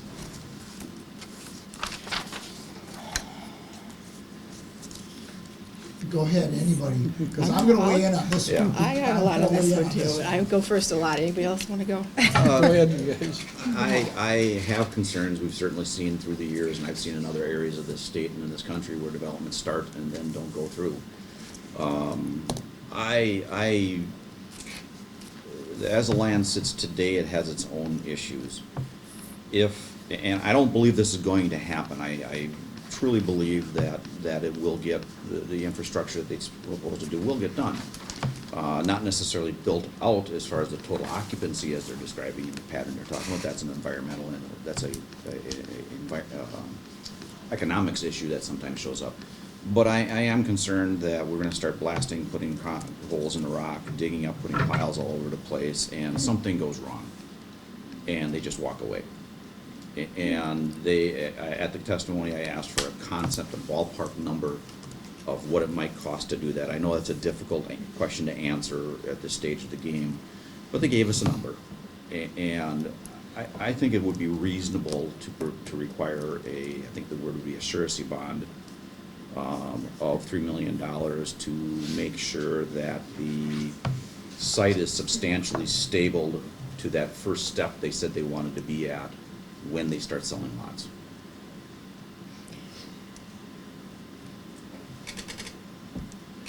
Yeah, we talked about financial assurances and all the what-ifs.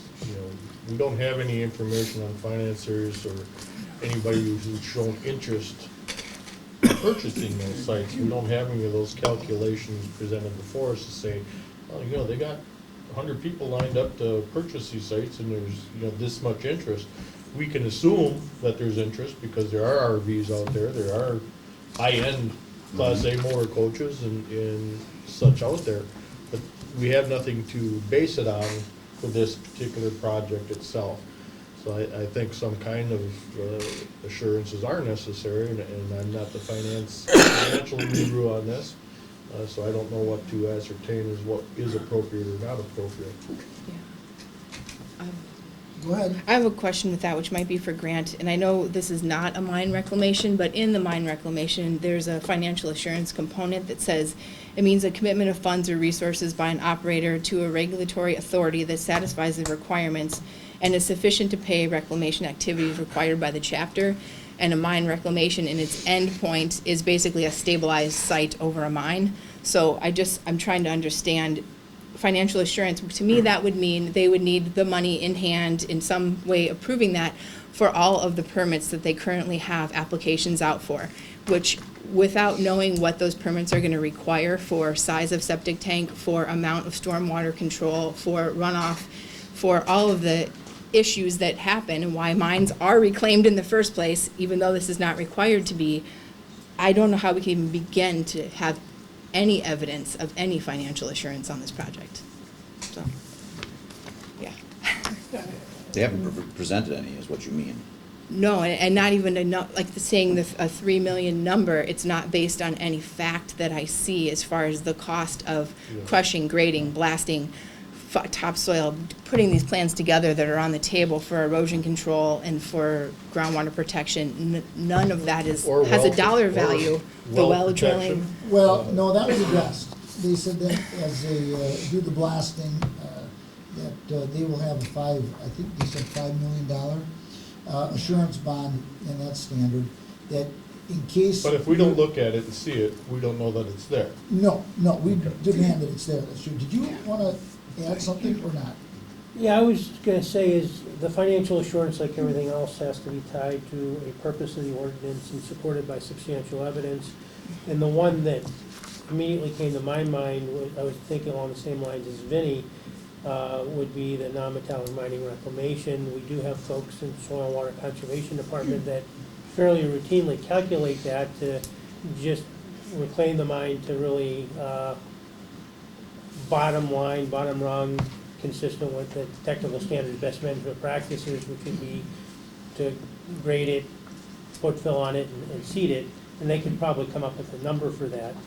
I have some concerns with like the well, that's under the state's jurisdiction. I don't think we have the ability to do that. I think what we would be talking about is if the developer walked away and the project was only 25% complete, what we do in the context of non-metallic mining is we do progressive reclamation. As you know, the mine, for simple attorney math, is a 100-acre mine, and mines tend to work, as you know, Ken, you do 10 acres, you're done mining there, you reclaim your 10 acres, you can reduce the financial assurance by 90%, so. But that would be a reasonable way to approach the concerns of this disturbed ground, and having a documented way that we can require a specific dollar value. And if you were inclined to grant the conditional use permit, you can condition it on Soil and Water Department staff doing the analysis, coming up with a number, and then reviewing it from time to time, because, again, as has been pointed out, if in fact they get a good chunk of the work done in the first 8 months, 10 months, a year, you know, you might have a big number out there at the beginning for financial assurance. That's usually through a performance bond or irrevocable letter of credit. But at the end of that first year, if 90% of what you need to have done is done, that number shrinks, and we could adjust it on the fly. And just with that, is there a possibility to add in well abandonment costs of 2 high-capacity wells, as well as tank removal and utility removal? If, I don't know if those normally aren't in a mine, I mean, a well may be, but I'm assuming they have to abandon the well or keep it functional as just a well. I don't know the rules with that, My but. understanding is that DNR addresses that in the well permitting. They have a Okay. specific well abandonment provision, so. Okay, thank you. And we could condition that. If there isn't, then we would have to revisit it. Yeah, that would work for me. Yeah. Anything else? Well, no substantial evidence on finance assurance. The applicant did state that money is not a problem, that once they have the permits in hand, the money will be there. Maybe it will, maybe it won't, I don't know, there's no assurance. And I think with financial assurance, it probably doesn't matter. We look at these huge mining companies that we tend to have now. We've migrated away from the mom and pop quarries. Mr. Fisher's might be an example of a long-standing one, but Probably. Yeah, I don't know how this happened, but somehow my mind has been closed or my mind has been closed for years and years, and I'm just finding out now that people are telling me that, and I've been working there, never missing a day. Well, maybe missing one day a week or something. That's your problem. the long story short, Yeah. if we want to require financial assurance, I don't think we need to look at the pockets of the developer or the non-metallic mining site, the pockets of the mining company. Certainly, these mining companies have more than adequate assets. It's getting it from them. What we want is to go to a third party Yes. who's holding the performance bond, who's holding the letter of credit and saying, give us the money. And that's what I'd be expecting. And that's what they do. They give you the money. They don't argue with it. Yeah, okay, that's my thought, and that's why I hammered it, or tried to hammer it at the hearing, and I got no real answer on it. I looked at it a little more than $3 million. I would want $5 million, that would be stipulated. Permit, they get the, if it was to go, they would have to have $5 million up front to make sure that all the blasting is done, all the grade work is done, all the soil, the subsoil, topsoil, everything is done to where they can then go and start selling their lots off. But that way, we know it's done, we're covered, we're left with something that's nice to look at, clean, okay? And if they fall on their face at that point in time, we're left with a park, and it's paid for. I don't wanna have us or our Agreed. taxpayers take on that responsibility. Am I off base in requesting that? The only concern I have, and we're doing this on the fly, so I know. I can change my mind later, is whether we want to have it, the amount tied to a review by Soil Water Conservation Department, to take a look at the site, knowing what needs to be done and coming up with an estimate. It might be $5 million, maybe it's 7, maybe it's 3. But that would give us the substantial evidence, the nexus to say, our amount is based on a reasonable estimate made by people who do this for a living. I just wanna know that Yes. the money is there Yep. for us, in case the developer hits any kind of snag, that they all of a sudden say, yeah, this isn't working for us, so we're just gonna walk away. And we're left with the surface area all blasted to heck, and, Yeah, you know, and we're worse off than before. and I don't my want that. example to that would be the Waypoint Marina Yes. project. That was gonna be one of mine. Yep, They yep. they had in their mind to build this huge complex, and they built a portion of it. And right now, there stands a pile of rubble. Bunch of that's foundations that are overgrown, junk. and a half-built foundation, and a big hole in the ground, and there was no money, no pro forma bond there that I'm aware of that backed any of that reclamation up. And I'm saying, I'm just one person here, but that would be I would not go along with this unless that was a guarantee and that was right there for us. That's think why I we- ask if it's okay to ask for that, because, We could craft an effective condition that would address your concerns. One of the reasons why I went with 3 was under the presumption that they'd be 25% done already. I know. Before the worst case scenario would be. but I just wanna make absolutely sure, and if we're talking a $40 million project, if we're talking, that should not be a stumbling block to get $5 million up Agreed. front. Hey, anything else on that? Nope. I was trying to limit my input. Whether and to what extent site-specific conditions should be imposed to mitigate potentially problematic impacts of the use. I'll start. I see that as asking for the assurance from number 15, but, That's one of them. Yeah. I agree. Much like the conditions of blasting, conditions, Yeah, yeah. you know, all those typical things we usually run for a quarry kind of operation. okay? We mentioned, to me, this one kind of gets to a little bit to conditions. It's the specific conditions, which we had almost 1 or 2 on every single one of these numbers. Yeah. So, I mean, another was the time of pump-out trucks, and the list could go on and on. If we want to start establishing that now, maybe we're at that space. One I had that was mentioned yet, and I don't know if we're able to put this condition, but the opposition brought up, I felt, some fairly significant evidence about the potential for injury to property or person based on the distance from the house to the edges of the cliffs. They showed pictures of lots of rocks on tops of, thin as much quarry areas are, and they had houses within 45 feet of the edge of the cliff. And in some of those scenarios, well, that doesn't matter. Some of the setbacks, those were all met, but in some cases, the cliff is owned by the property above the quarry, so then they're legally liable, I would assume, for something falling off of their cliff. And if a house is, within the setback distance even, based on the height of the cliff, what's the potential for rock fall to land on a person or a property? So I would like to see some kind of buffering distance that's greater than that along the edge of the cliff for safety, but I don't know how we do that, or if we can do that, but. I think you can, but again, the trick is tying it to substantial evidence. How did you come up with the setback? And you could craft a condition that says there's probably somebody out there that takes a look at these things, that determines what the risk is and what the setback should be. I agree with Vinnie, and I looked at that as probably one of the largest danger zones there is. I've been in law enforcement 30-plus years, and I've seen all kinds of dangers. And there's no way of preventing a young child or an adult that wants to walk within those zones and do whatever. Even geologists that want to come and look at the karst environment, they're going to be close up to the wall. And I have taken many people out of that quarry that were doing just that, just to look at the features, I guess, so to say. I don't know how you are going to guarantee that safety factor, plus have that liability there. I don't know what will happen or could happen, if it's going to loosen up the rock faces through blasting or whatnot. I don't know any of those conditions and whether or not that can be addressed. I just know, as they are today, they're dangerous.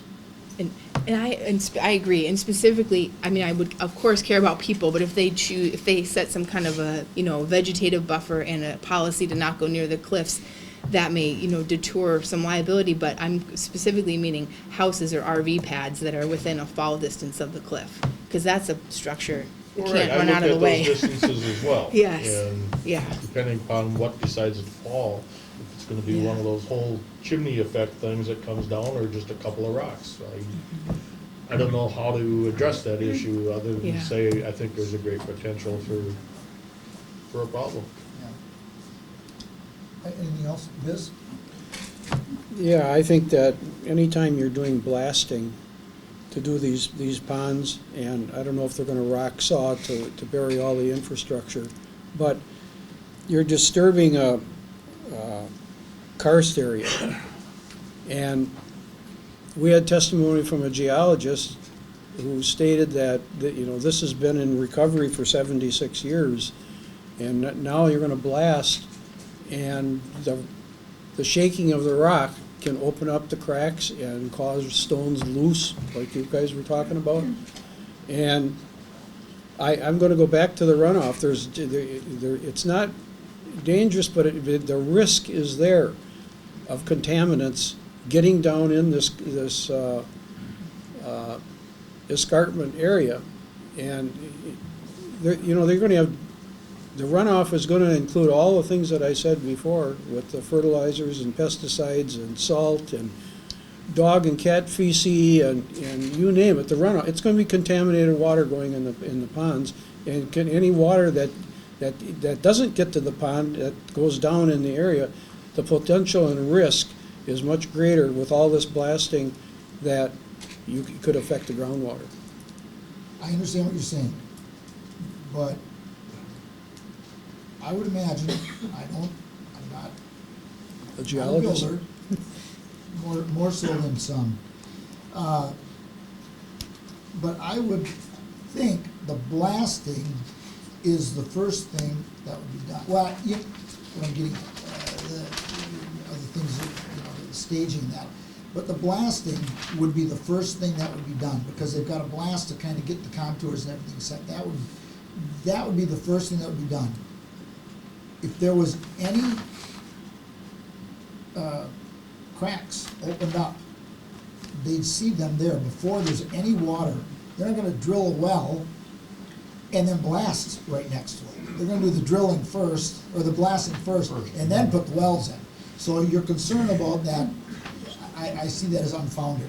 That's not gonna happen. Well, they're not gonna No. be visible maybe right on the surface, it can be even below the surface. So you may not be able to walk around and say, oh, this crack is really opened up.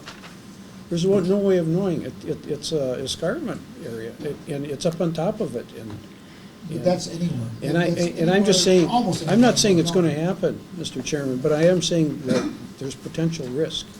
And that's what can affect the property owner's values and, I understand what you're saying. I'm just telling you, I don't see it that way. If there was water there and they were blasting, I'd agree with you 100%. But there's no water there. They're gonna blast first.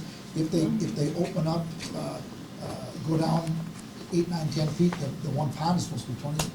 18. Yeah. 18. They blast deep enough there and they shake it up a little bit, they'd find any holes that are there. Okay? So I'm not concerned with that. Just a comment to that effect, though, that I've certainly been in enough developments that sit on top of rock where they may blast all the initial laterals and everything in. When they go to put the actual lateral going to the house, sewer and water lateral, sometimes they chip it, sometimes they blast it. So there is potential of additional blasting in the future, but the reality is that the blasters I've dealt with, they're all licensed, they're all insured, they carry the bonds required for they do the monitoring, they're all fairly good at what they do because they understand their liability. There's always a chance that no matter what you do, building a house could cause a problem. Yeah, I would worry more about, but that's not just for this project, it's for any Every project. project. Any project. If you have a home on this lot and somebody wants to build here and they have to blast, that blaster has to have that assurance because they'll shake the ground up and potentially do damage here. And they go in and they screen those homes, they take videos of the entire house inch by inch. Sensors. Yep, and all that, and then when they're done blasting, they go back and do it again, they work with the property owners just in case there's any problem, so that's addressed. I would just say that the scale of this project is very different. Having 4 acres of blasted ponds and over a mile of blasted roadways, which are 10-foot trenches with all the utilities underneath, is a way bigger amount of blasting than any home project that's ever been done. I don't know how it compares to other large developments, but I don't know any other large development that was done on 49 acres of exposed bedrock. So, and then it rains. So when there's no water, there's lots of rainwater that's coming through all of that at every stage whenever it decides, the world decides to rain.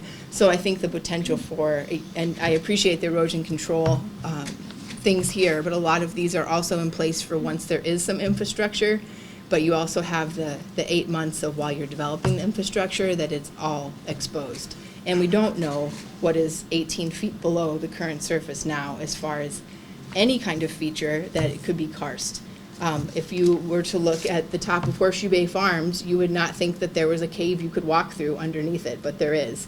So, and if you look at the level of that You've blasting. never golfed there, have you? If you look at the level of that height, we don't know what's under there. I know they said the DNR was requiring them to have a geologic survey, and the opposition asked for them to do a sonar type of survey. I don't know the technical details of those, but if there is a survey that can be done to kind of assure us of the stability of the bedrock 20 feet down, I think it would put a lot of people's mind at ease.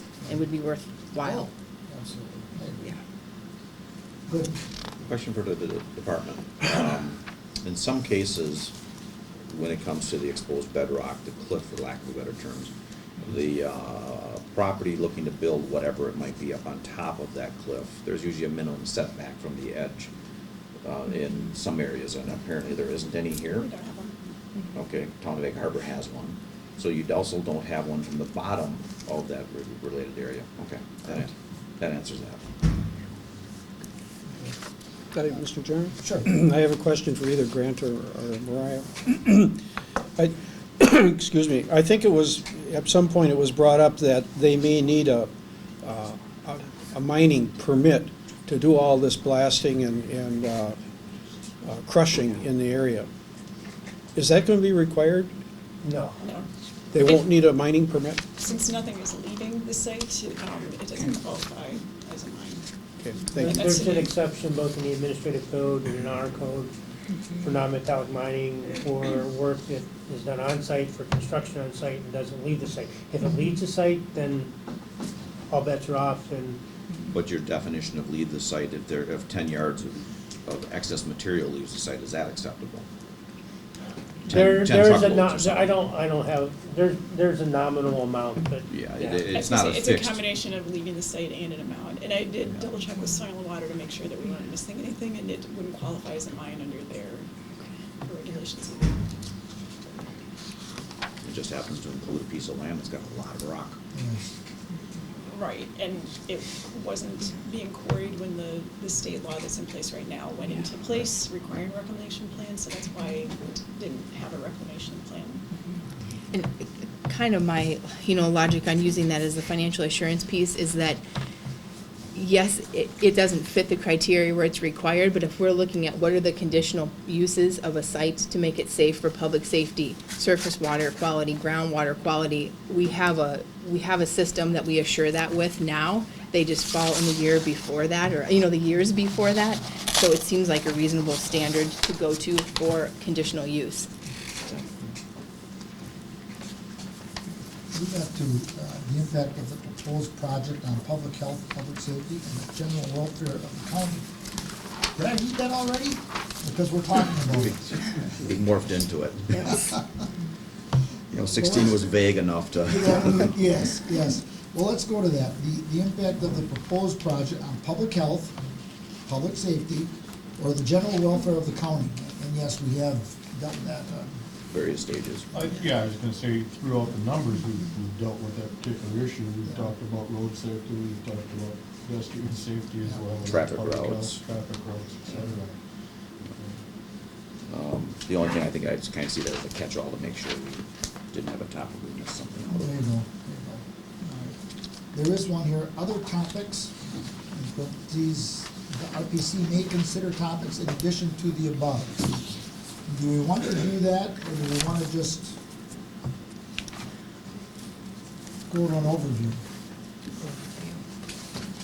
I think in my mind, we've covered almost every aspect we could possibly think of. Nothing stands out in my mind that we left alone that didn't fit somewhere else in the other 16. There might be conditions we haven't talked about yet, but. Well, the conditions, we would discuss the conditions if it was to pass, correct? Correct. Yes, that's what we had talked about earlier, is if the decision is to grant the conditional use permit, we can talk about conditions. If it's to deny the conditional use permit, we can talk about some of the specifics that need to be in the decision. You guys were making notes of possible conditions we were talking about. Good. I was kind Thank you. of realized we should have started Yeah. saying that earlier on. Are we to the point where somebody would like to make a motion, one way or the other, we'll get a second, and then we'll discuss the aspects of it, as we normally do. I have one more question about the process. Go ahead. So, the way I kind of read this is that, are there ways that a condition can be put on this that would make you pass it? So I don't know how so do you decide on the evidence piece first? Or do you look at the evidence piece and then also at the same time, conditions that could be added to, then, I don't understand how the evidence before and after plays into these conditions. Yeah. I think what you would do is go back up through your list, and I've been attempting, since you never really said whether you thought definitively whether you weighed one set of evidence more than the other, but you'd go through, and if you felt that the applicant hadn't met their burden of proof, then you would talk about, whether or not there's potential conditions that could alleviate Okay, that. thank you, that's what I But I don't know whether you want to do what Ken's doing. I would like a bathroom break.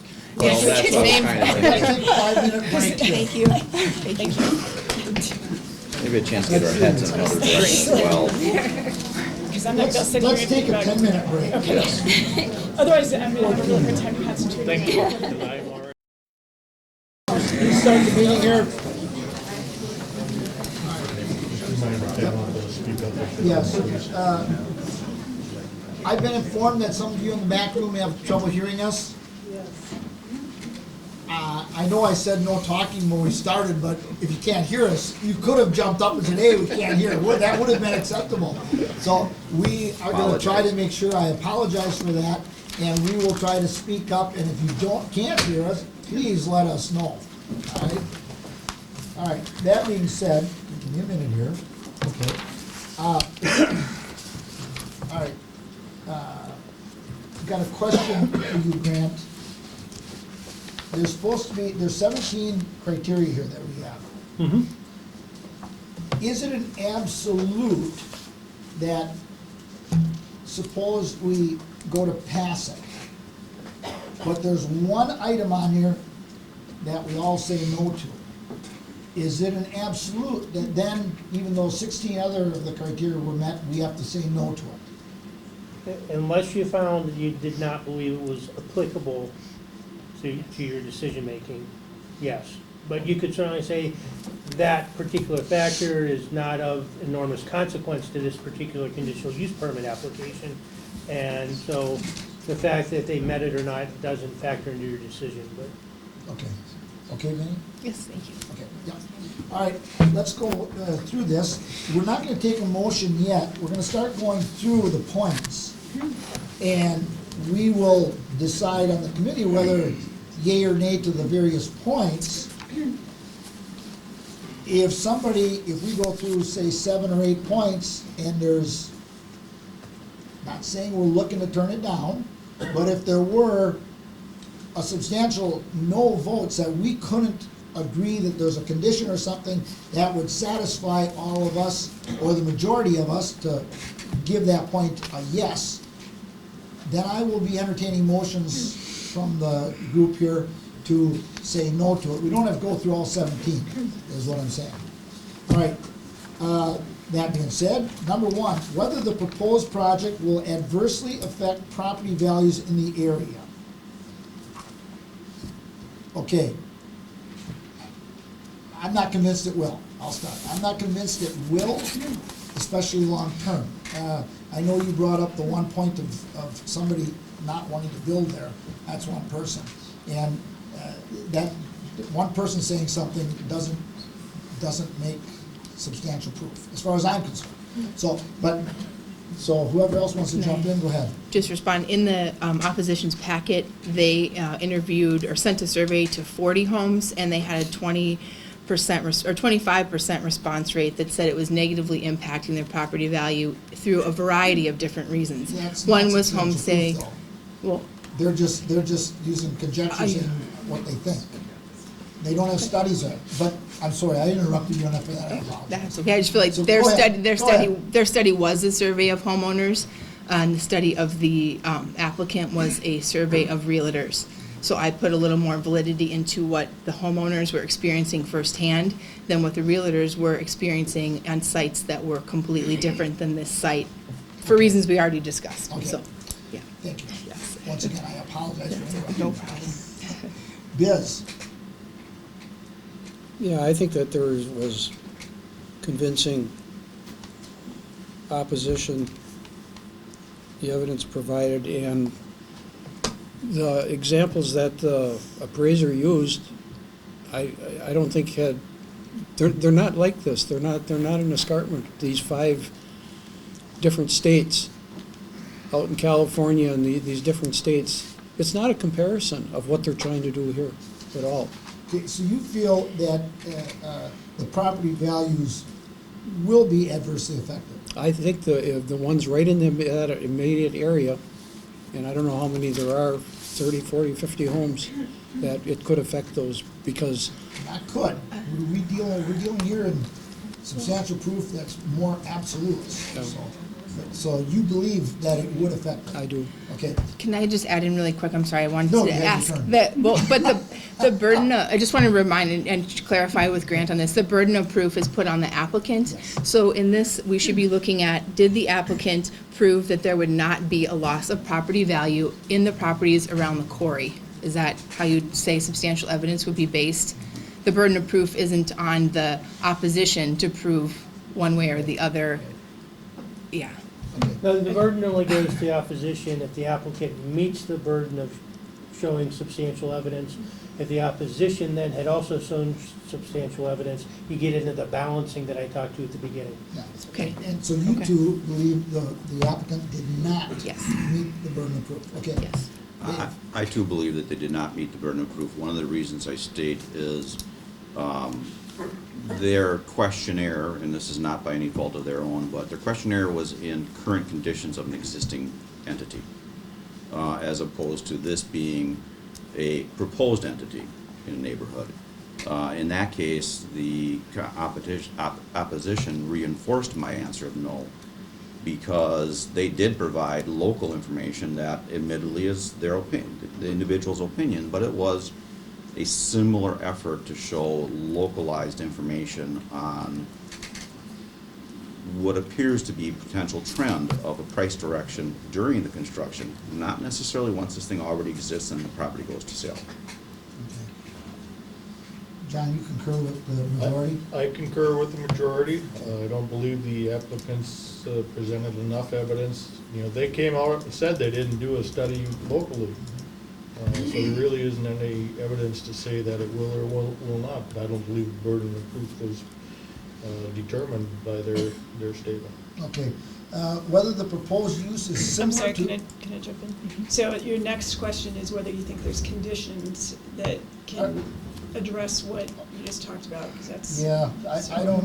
And I'll if not, ask that's it. fine, then you can Are move on to there the any- next one, but are there that's. any- I don't know how you place a condition on it that would sway that thought. It's an appropriate question to ask them.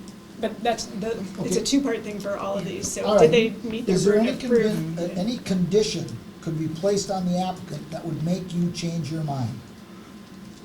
Yes, go ahead. I just want to think out loud. I'm not saying this is the condition, but I don't even understand if there was a condition, because then you would have to have another study of the property value in the area, because the only type of condition that would change property value would be the major things we're looking at, which is RV park in a residential area and highly dense development in a residential area. So if we were to say a condition would be to not have it be an RV park and to reduce the density by half, we wouldn't have a burden of, we wouldn't have evidence that that would be better or not, because there's no study from anybody on that, so.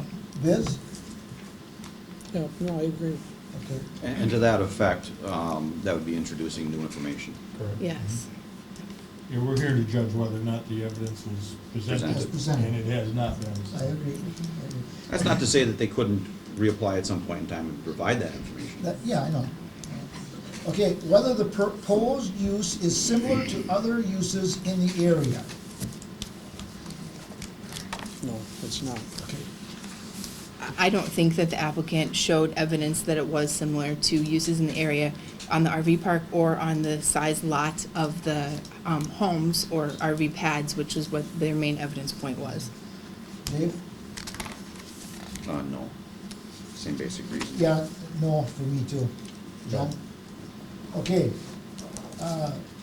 Whether the proposed project is consistent with the Door County Comprehensive and Farmland Preservation Plan or any officially adapted town plan. No. Agreed, no. No. No.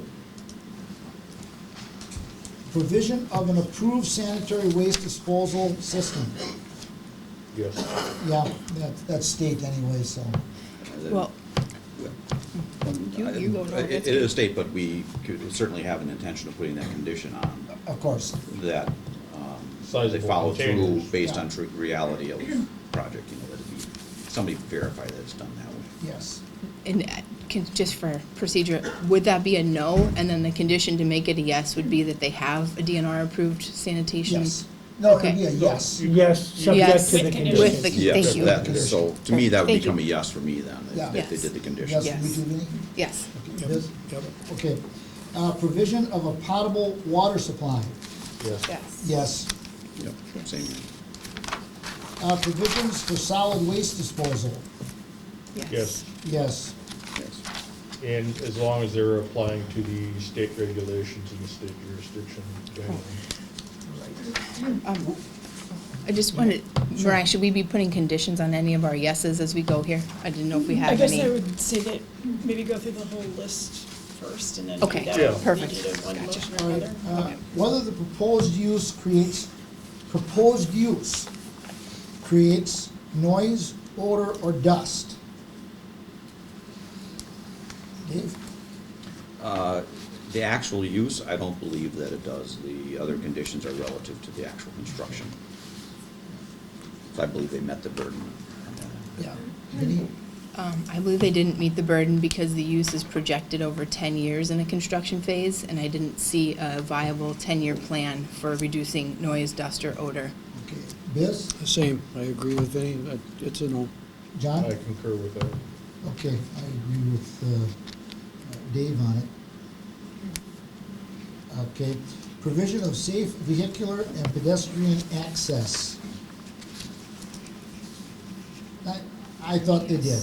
I thought they did. Yes. Yes. With interior to the project. Yes, yes.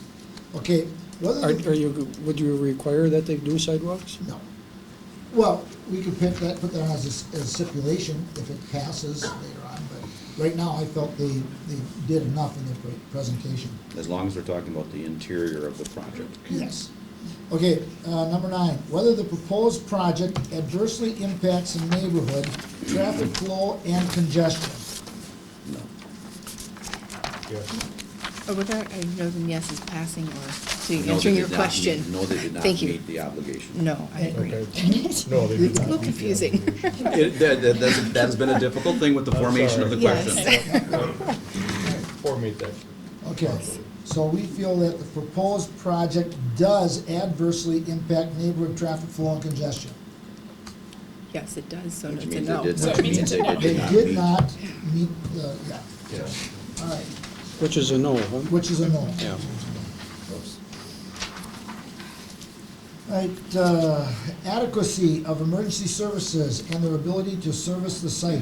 Yes. Yes. Yeah, I Yes. think that's a yes. Provision for proper surface water drainage, that's controlled by the state. So I'd say yes to that. Yes, with conditions. Yes. Is that okay, everybody? As long as we have conditions, yes. As long as they follow the state Yeah. jurisdictional guidelines. All right. Whether proposed buildings contribute to visual harmony with existing buildings in the neighborhood, particularly as related to scale and design. No. I don't It's a know. no for me. No, it is. And I don't see how you could create a condition that I would don't correct either. it. I don't either. Whether the proposed project creates excessive exterior lighting, glare, or spillover into neighboring properties. I felt they addressed that situation, that we would say, yes, that's a go. And we marked it as a conditional use. Yes. Right. Yes. All right. Number 14, whether the proposed project leads to a major change in the natural character of the area through the removal of natural vegetation or alteration of the topography. I believe it does, based on, you know, the future plan both of Sebastopol Township statements and Door County's comprehensive plan and farmland preservation. It does have an effect to that visual effect as you go by. Topography gets changed by digging out the pits or blasting out the pits. So it's a no, they didn't meet the, That would be, yes, correct, in my yeah, mind.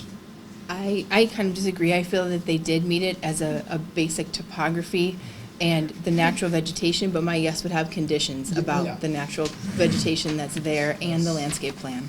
And that would be mine. Steve? And that's mine as well. The difficulty is it's not exactly a normal location Yep. It's true. in this case. You know, the existing site is difficult.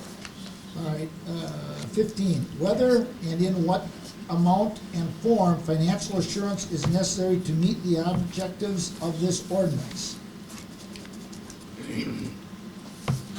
no. They didn't meet the, of where the money's gonna come from. It's like the money is there, but there's no evidence that it's gonna be there. So maybe it would or maybe it wouldn't. There's no evidence of it. Okay, Vinnie? I have to ask Grant a question. As far as evidence of, there is no evidence in the application that there's any financial assurance. We discussed earlier about setting a condition of, based on maybe soil and water, mine reclamation suggestion, along with some other bonds and things that were mentioned.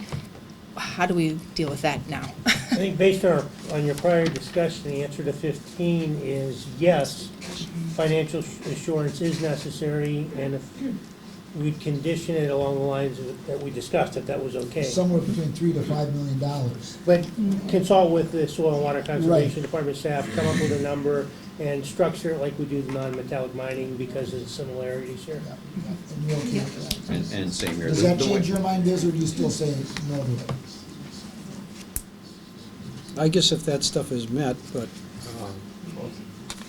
They didn't meet that That's, proof. that's one of my That's- difficulties, that's- as the I sentence know, is written. that's, That's but, That's why but I asked. if we can do it with a condition, okay, that it's there. That's a lot of assumption. There- No, it's pretty simple. They either come up with the $3 to $5 million that's right there, or they lose out on the Okay, so conditional the, use. so the appropriate way to state would be no, but I would approve the project with the conditions. Yes. So that's really my It would answer. help to approve. That would my answer, So correct. then it makes your answer yes, they did. My, no, really, my answer is no, but I would approve the project if there's a condition that satisfies our Yeah, interest. yeah. But then it's a yes. Yes, then it's a yes. Financial No, it assurance is didn't meet it. necessary. Yes. Yes, Okay. financial Yes. assurance is necessary, yes. So whether and to what extent specific, site-specific conditions should be imposed to mitigate potentially problematic impacts of use. Now that went in with 15, the financial assurance for me. Well. That would be a yes, because if 15 is addressed, it would take care of 16. That's why. I think 16 covers all of the subject Yeah. that we're Yes. discussing, whatever we put conditions on along the way. So one of mine would be that sidewalk potential or pedestrian path Sure. along that main driveway. I still think there's a lot of risk with all That's- the blasting.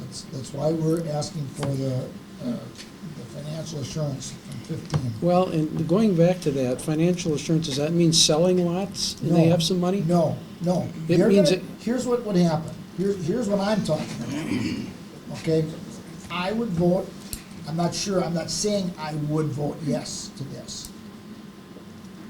But the only way I'll vote yes, they can have it, but before one stone is turned, they must come up with $5 million. Boom, here it is, grant. Here's the money. It's in the county's account.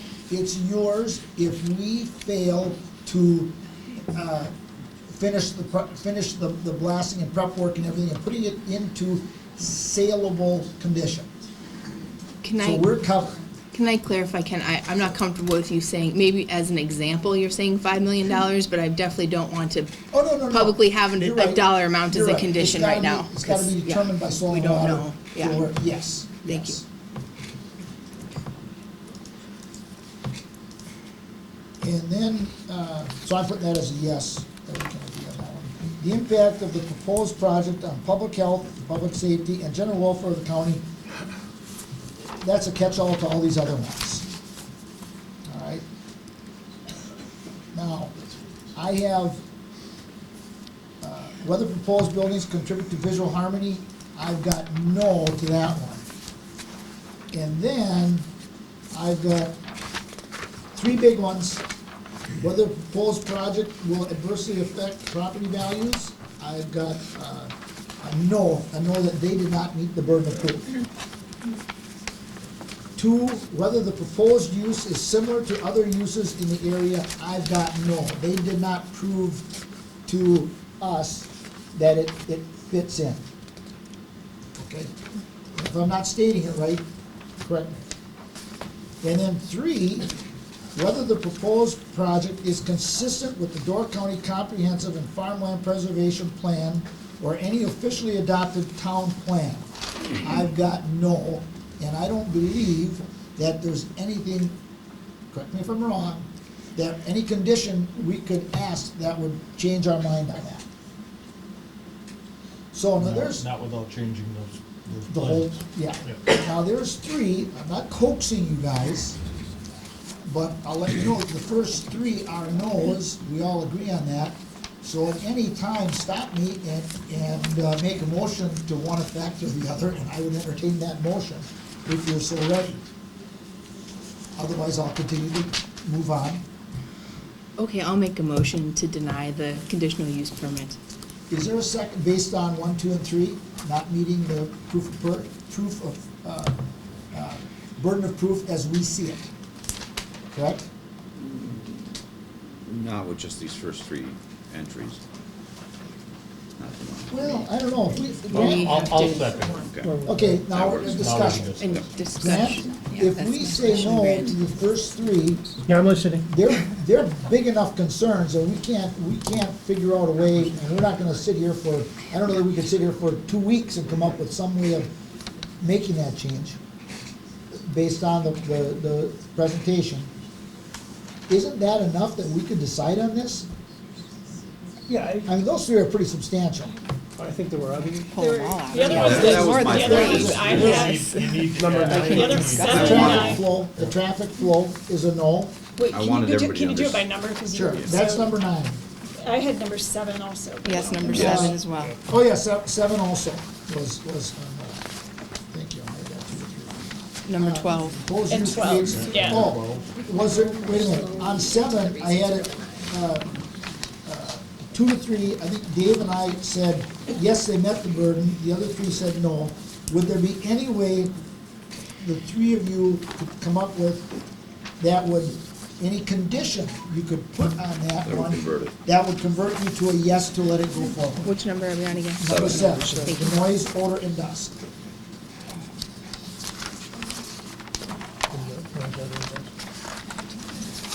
Bill says no. John? No? Vinnie? No. Okay, then that's a no. Number 9 is a no? Across the board, I mean. Yes. 12, visual harmony, scale, and design, that was a no. And the others were yes, but that's, Conditions. yeah. Those are the ones that we came up with. Do you have those down? Yes. 1, 2, 3, 7, 9, 12. 12. Okay, based on those criteria that we feel were not met and cannot be met with conditions, we'll take the vote for, because the motion and second are out there to turn down the conditional use permit. All those in favor of the motion on the floor signify by saying aye. Aye. Those opposed, and the ayes say we are opposed, we are denying the application. Okay?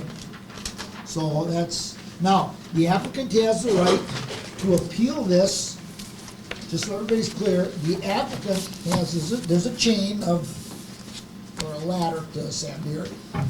The applicant has the right to appeal this to the Board of Adjustment. If they do that and they're turned down again, they have the right to appeal go to the courts. Likewise, if the Board of Adjustment says, no, we feel that they have met the burden of proof on these and we are gonna pass it,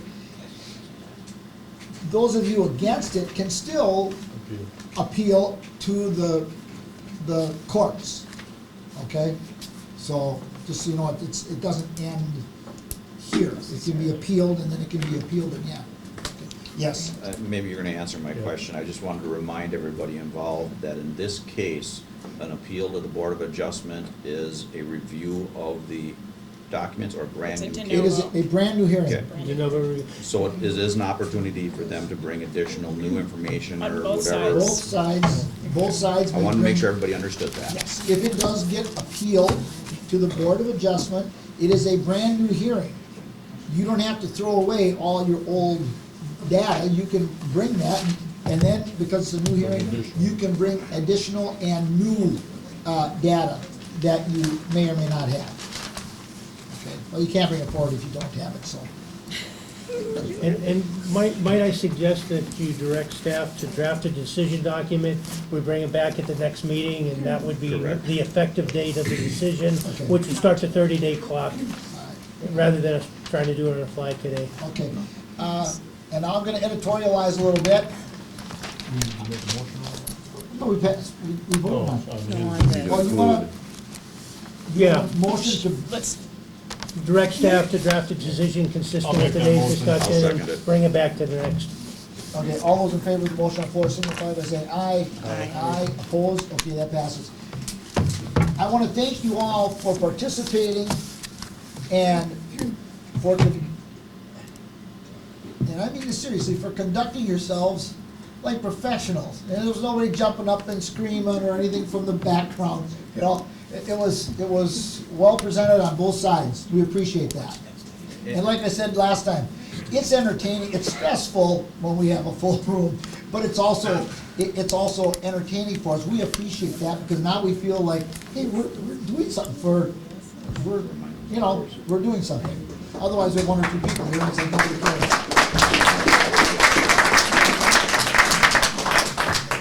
What is March 4th? This was not an easy yeah. decision. Oh, yeah. Wait, we're Don't, not, we're not at. Also, there are those of us, not all of us, but some of us that spent over 30 hours going through your data.